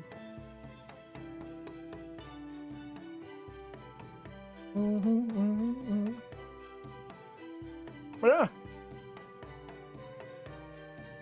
Few games, stream ideas. We need to do the 2023 game tier list. We need to do the Boomer Shooter stream at some point, because that'd be funny to use a really powerful new computer to play ancient DOS games. We do need to get to those 2 Chiller's Art games that have been released. The Exit 8 horror game. I don't actually know what that's called. The Exit 8. It's literally The Exit 8. It's called The Exit 8. It's cause it's Japanese. They've used the definite article again. It's not even Chiller's Art. But they've... The Exit 8. It's called The Exit 8. It's of course the Japanese have called it The Exit 8. I knew it was Japanese, but it's very nostalgic. It's a weird feeling seeing the Exit 8, because it is. That is what Tokyo looks like. There is so many places in Tokyo that look like that. And when I was traveling around Tokyo and traveling around Japan, the amount of times I walked through I got off a train in the subway in Tokyo, and I went, we're looking for exit B5.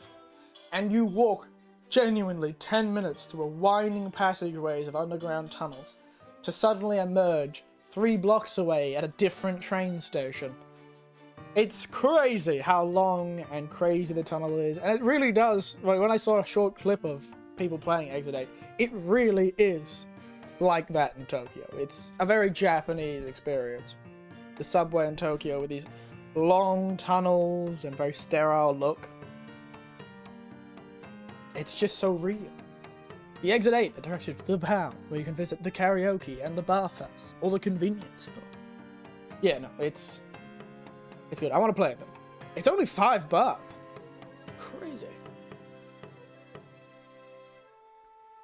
It doesn't take that long. So maybe I'll play one of those and one of the Charizard games.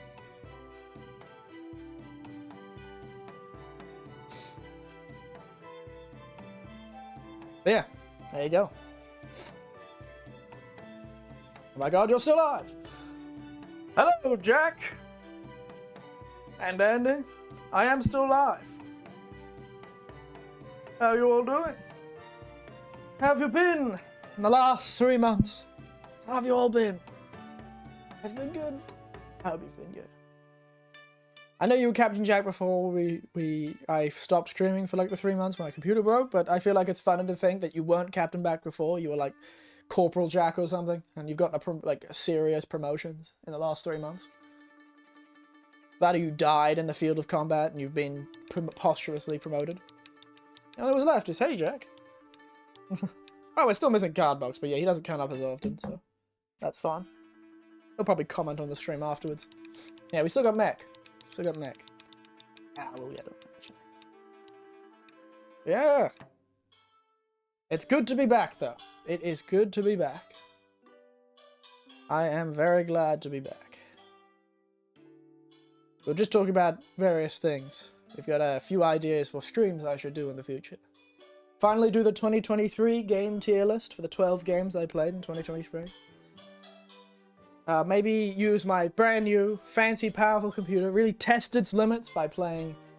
I really wanted to test the limits of my new computer to stream and play video games by playing the extremely graphically intensive Doom 3D and Wolfenstein. Thought it would be great. Get the old DOS out. Do some DOS programming. It's been a long time. When was the last time I did DOS programming? I did actually do a bit of DOS programming back in the day. I did a course on it. It was like a professional development course I did with a company. They wanted us to learn DOS because it was the new hotness at the time. New thing. A new cool thing. So I learned DOS. I learned how to make squares in DOS. I never did much more beyond that, but it was no basic DOS commands, so we could use them if we ever needed to. Honestly, I never used like the Commodore with the old punch cards. That was a pain in the ass, but that was for organizing a library. I didn't really interact with computers until they became quite ubiquitous. Honestly, most of the companies I worked for never really needed them until they became useful. With the advent of more... You know, databasic stuff was good with DOS. Databases you could make in DOS, they were very useful. Did make it better for money, but I was never an accountant. You know, databasing, I did help making a database for a library, digitizing a library's database, and a university student database. God, that was a pain in the ass. You'll never understand how miserable it was to control a computer through punch cards. Just live with the fact that you could use a keyboard and not feed a heap of punch cards into a computer. It was something else. They were fun though. It was interesting digitizing a university database. Fun times. My mother was very good at computers though. You wouldn't believe it. For a person her age, she is worryingly good at computers back then. She was always on the beating heart of technology, she was. Always on the beating heart she was. Had a pulse. And on the pulse of the newest tech. Until it became too much for even her. But back in the day, she knew how to work a computer. Down to its simplest components. Granted, components were much simpler back then. You had like 8 bytes. And that was impressive. But yes, anyway. We were thinking of going onto the things. The other things we were thinking of. We have a very good place for international service in America. Oh, very good. Good job. Congratulations. But Chiller's Art, of course, there have been 2 Chiller's Art games since we last played Chiller's Art. Because they released them every month. One game people really liked. The second, they didn't. People really liked The Kidnapped, but didn't like Jisatsu so much. Where's my mom with good tech? I wouldn't say she's good with it anymore. That's the thing. But she always tried to keep it on the beating heart of technology, you know? She's much better at it than most people her age, that's for sure. You know, decades older than I am, and yet she's still, you know, still pretty good. I'm definitely, probably for my cohort, my age, I'm definitely fairly good at technology compared to the average, but, you know, I had a lot of exposure to it. And a lot of exposure to younger people who use the technology. You know, I was always very close with my nephews. So, yeah, wow, it's been a long time. Anyway, just having a nostalgic thought. There you go. I was playing a flight simulator on the original Xbox. That was fun. With a joystick. When was that? Early 2000s, probably? How was your time at the King of Iron Fist tournament? Oh, it was pretty good. It's pretty good. I didn't get past the losers bracket, unfortunately. My fist is not very much made of iron. Got turned to dust. But yes, that's why I use a sword, and a gun, and a knife, and a karambit. And, you know, all those different things. My fists aren't made of iron. Yeah, I know.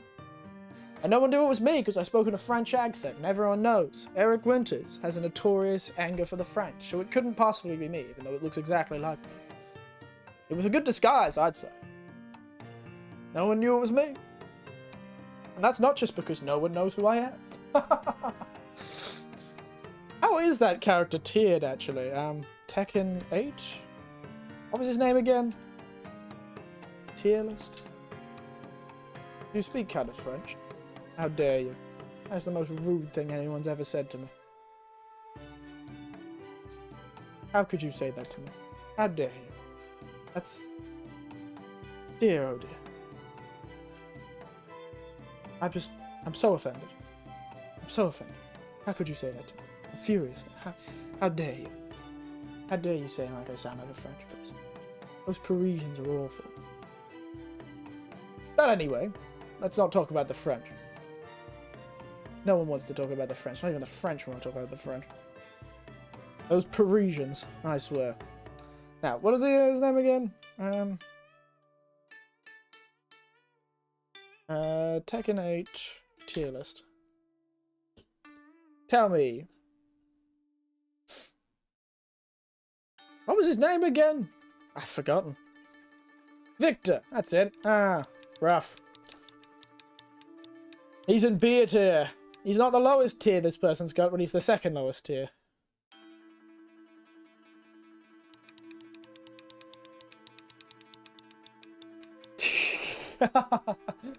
Victor, if the sniper rifle equipped to his belt didn't give you much... Wait, is it Victor? Yeah, Victor.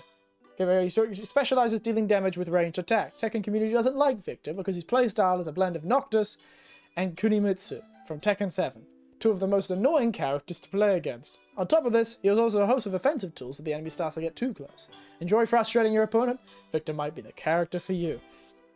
Sounds like me, certainly. I am nothing if not annoying about things. I'm always in horror games making fun of villains and laughing at them and making jokes and poking jabs. Yeah, that sounds like me. Being annoying. Stole my item and put you in the lowest tier. Let's look at the game tier list. B tier list.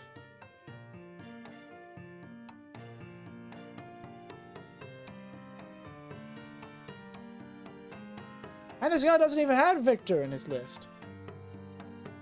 Victor's just not in this list. Oh, there he is. He's an A tier for this guy. This guy put this guy in A tier. Put Victor in A tier. Oh, he's moving up in the world. Let's look at the community rankings.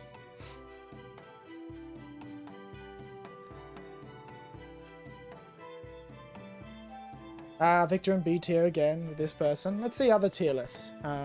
Victor in B tier, B tier. Oh no, he's in A tier in this one, I think. He's in tier 2 in this one. Tier 2. For fun. Main, secondary for fun. Oh, that's a person's a main. Highman, Chowman. Oh, he's in Chowman, whatever that means. He seems to be sitting around AB. That's not too bad. This person has trippy with no equal. Tripped out with no equal as their tier. They have trippy as fuck as another tier, the next tier down. Trippy as fuck, but not for me. And that's where Victor is. This person. Interesting. A lot of tier lists from the community for Tekken 8. And yeah, hey, Victor seems pretty high. He's in the top half. He seems to be in the top half. Somebody really loves Victor. He's in love. The love tier for one person. He's an A tier. Yeah, AB. I'm going to say high B, low A. It seems. A lot of people have given Victor. Chill Games pushing buttons. Have you seen the all-male agency being launched? They're doing now. No, I have not. What's their name? Let me have a look. I'll see this all-male agency with my own eyes. Thank you very much.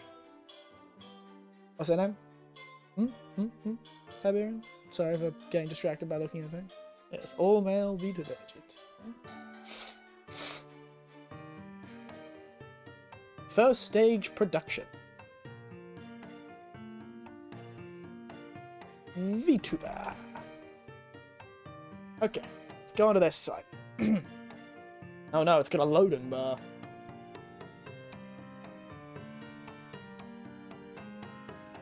Their branch is all male.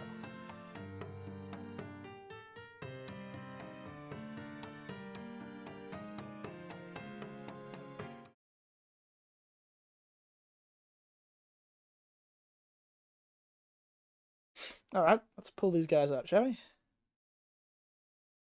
So here we are, their landing page.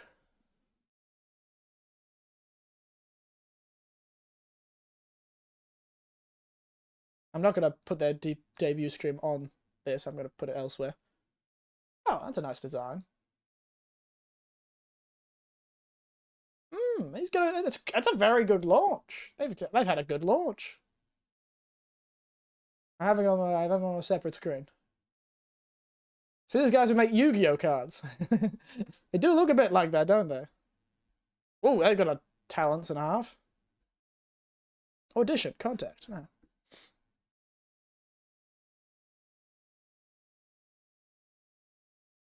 have a look at their talents. Actually, got Yu. So where are the new guys? I can't. Yeah, he is. The guy who's is this guy right now. This fellow. Good numbers for a relatively unknown company. Yeah, 3,000 isn't too bad with how many in the chat right now?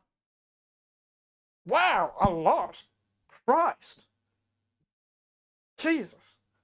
3,000 for a debut of a relatively unknown company. That's really good. 3,000. That's quite nice. And the guys, yeah, I like the model. Again, I have a complaint about one thing and one thing only. I just want... Yeah, there's the EN. There's the EN. Again, none of these people. Not a beard in sight. Where's my beard? Where's my old man? I want my geriatric representation, damn you. Where's my geriatric representation? I just want some old people. Look at this dude. This fella looks fabulous. Look at this fella down here. Red background, black crown, outfit look. Loose and lunarious. Fancy. It's not a very big model. I like the little 8-bit things on that girl's head. That's nice. Gale, Galleon. Have to wait for the next gen, I guess. I know, right? Ah. A tragedy. But yeah, no. It's pretty good numbers for a first... For a first stream. Not bad. Not bad numbers. Point is, I just want some old men. I want a beard. I just want my model to have a beard. It can't be that it's not possible. I know it's just not popular. Yeah, you know, if they have auditions again, we'll see.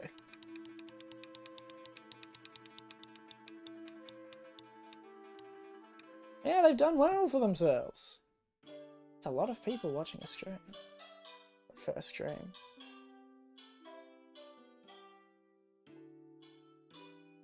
Oh, let's look at this guy. I'm going to judge his manga history. He likes Prince of Tennis, classic. Naruto, Magi. Higher to the Combat Butler, good god. Hitman Reborn, I've heard of both of those. My nephew have read those.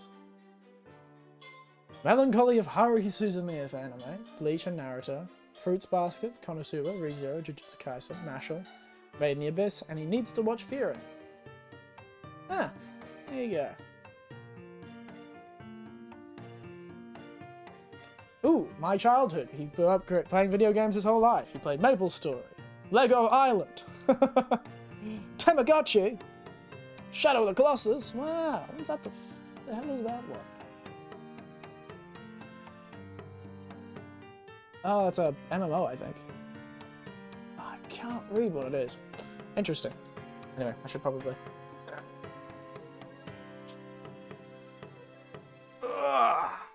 Ah, yes, PS2 games. Well, you know, he grew up with them. He's a young fella. Of course, he grew up with those sort of PS2 games. What is that one? What is that one, man?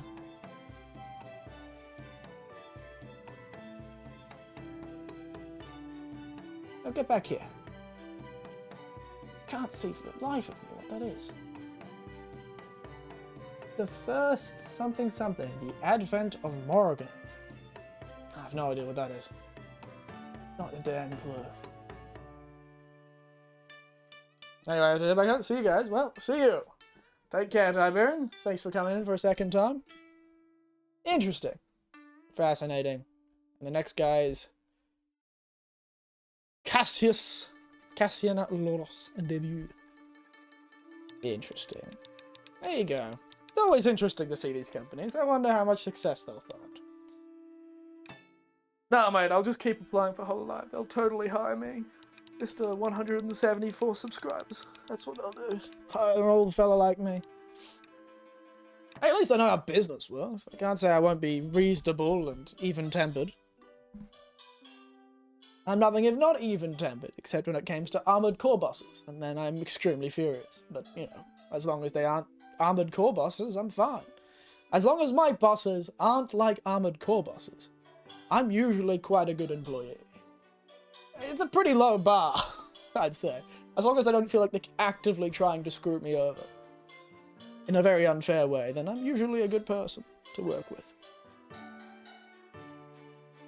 But, you know, the whole classic thing about bosses is, what is that philosophical razor?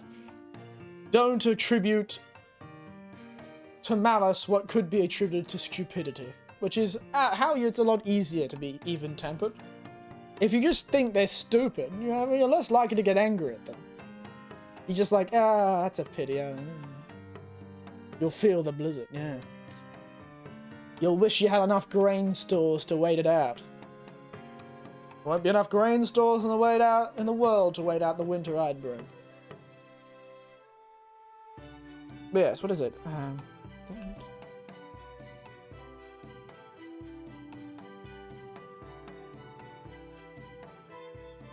What can be explained by Hanlon's razor? Hanlon's razor. Never attribute to malice that which is adequately explained by stupidity. It's one of the main things, guiding principle of mine when it comes to working with people. You have to take a step back and realize that a lot of the time, people aren't being malicious. People aren't malicious a lot of the time. They're just stupid. It can be annoying, it can be frustrating, but you're less likely to be angry or hurt. Like really angry or really hurt when someone is just stupid. It's a lot easier to accept it. It's a good thing to live by if you can. Just pity them, and you'll be able to move on. Allows you to let those stupid people's idiotic actions slide right off your back. But yeah, that's one of my favorites. People can be malicious. It is malicious, in a way. There is, of course, a way you can look at it where it is malicious. Self-centered, perhaps. But they're more short-sighted and stupid more than actively evil. You know? That's the idea of why most conspiracies don't exist. Just because the things that are conspiracies, quote-unquote, are most of the time human organizations being human organizations. Where they're just acting stupidly. People do stupid things and stupid things happen. That's what they want you to think. Yeah, I just don't believe anyone. It's a learned mentality. They grow up from growing up, the environment and parents. Yeah, it's a bit of a thing. Acting in stupid ways, that sort of thing. I think it was related. I think this adage actually is related to the other adage, the famous Murphy's Law. You know?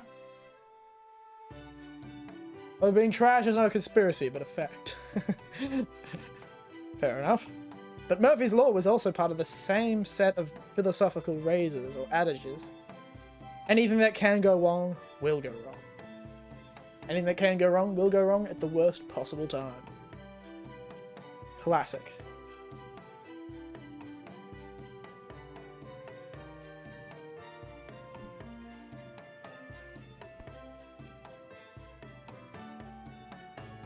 There you go, yeah. Adage was submitted to credit to Robert J. Hanlon of Scranton, Pennsylvania, a compilation of various jokes related to Murphy's Law published in Arthur Bloch's Murphy's Law Book 2.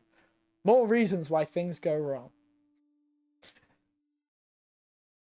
The characterization appears really similar in Robert A. Heinlein's novel, Logic of the Empire. The character Doc in the story describes the devil theory fallacy, explaining, you have attributed conditions to villainy that simply resulted from stupidity. I do like it, though. Oldest attribute of the idea, though, was the 18th century with Johann Wolfgang von Goethe. Wrote in the first century of his epistolary novel, The Sorrows of Young Werther, Mistivandisi und traget machi recht mehr in der Welt als ist unbostet. Weineskin sind die beiden sicheren Gewicht seltener. There you go, some German for you. Misunderstanding and lethargy perhaps produce more wrong in the world than deceit and malice. At any rate, the latter two are certainly rarer. No, German. But I do like that program. It's like, misunderstandings and lethargy perhaps produce more wrong in the world than deceit and malice. At any rate, the latter two are certainly rarer. That's very good. There's also a mistribute to Napoleon. Quotes Churchill, King George. His insolence may be founded on stupidity rather than malice.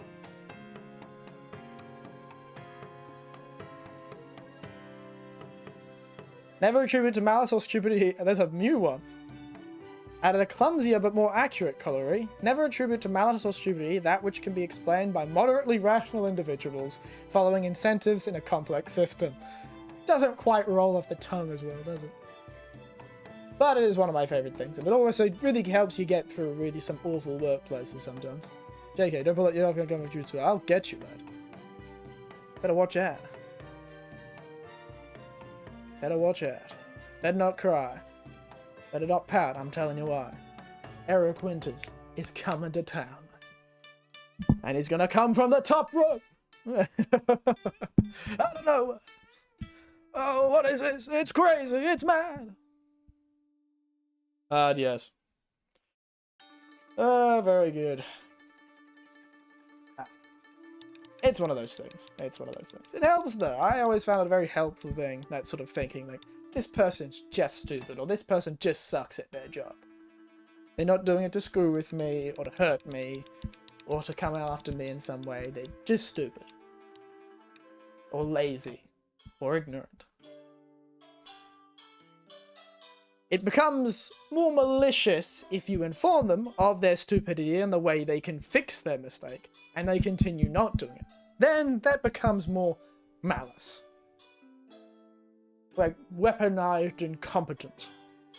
Yeah, they've been informed they're wrong. And either they've chosen not to believe they are, or they've purposely disregarded your advice. Now that's malice. Can a stupid person be evil? Yes, in a way. Can a stupid person be evil? Can an evil person be stupid? Yes.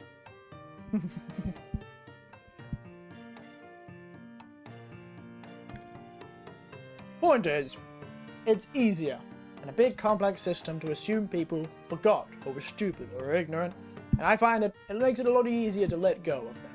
You just like, you throw your hands up and you just attribute it to the world. If there's something you can do about it, you can do that, but otherwise, if it's out of your hands, it's out of your hands. Now, of course, that doesn't work in everything. It's more of a moment-to-moment sort of thing. But it helps to get your job done, keep going. Like, I've worked with some idiots. I've worked with some real fucking... Mate, they are... I wouldn't even say they're a few kangaroos short. They've got no kangaroos in their top paddock. There's nothing there. Dust and tumbleweeds, really. And a little fucking Tasmanian, a little, like, thorny devil walking along. Like, you're in the center of Australia, and there's, like, frogs hiding under the sand. There's absolutely nothing there. Just dust and dirt. Red as the earth. Blue skies. You just have some of those people sometimes, and you're like, God. The worst part is half the time you don't even think they have any, like, developmental disorder. They just like that. Like, how did you end up like this? How did this happen? How are you in your position? Why are you my boss? It's always the question we ask. But anyway, I think... we could go for a bit longer, but I think we'll end it there for now. For the first returning stream, we'll end it there for now. Very good. I think we'll finish up there. Let's jump to the ending screen, shall we?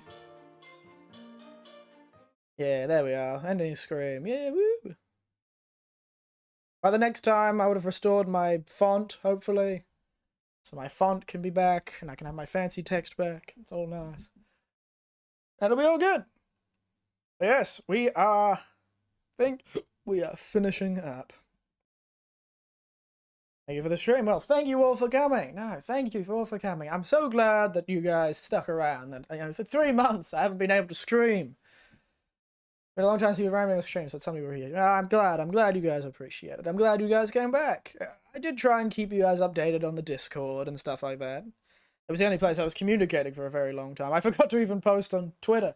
Next stream, I'll post on Twitter and say that I'm actually back and ready to... You know, Twitter's so useless these days. There's no point anymore. Put things on Twitter.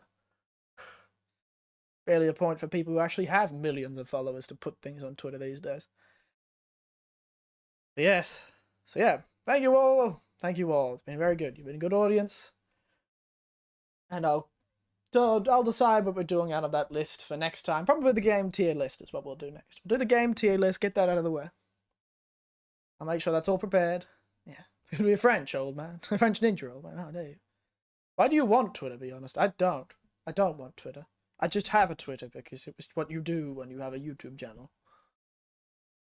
I was just going to post on Twitter saying, oh, but it's not like anyone engages with that Twitter. It's not going to be found because Elon Musk is shot and he took Discovery on Twitter out the back and shot it in the back of the head.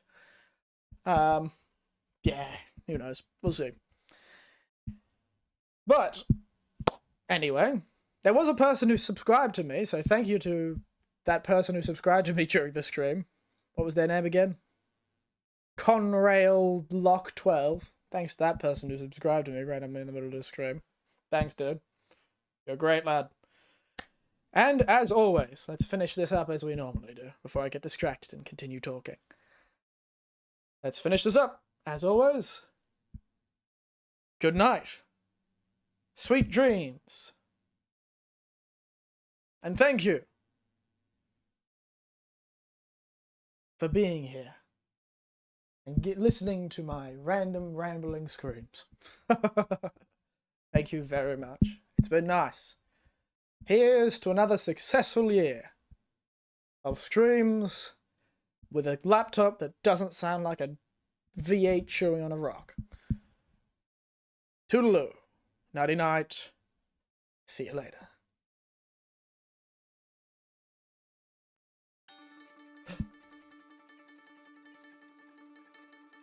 Let's have them both. The double attack. Both of them at the same time. The unexpected. Negator.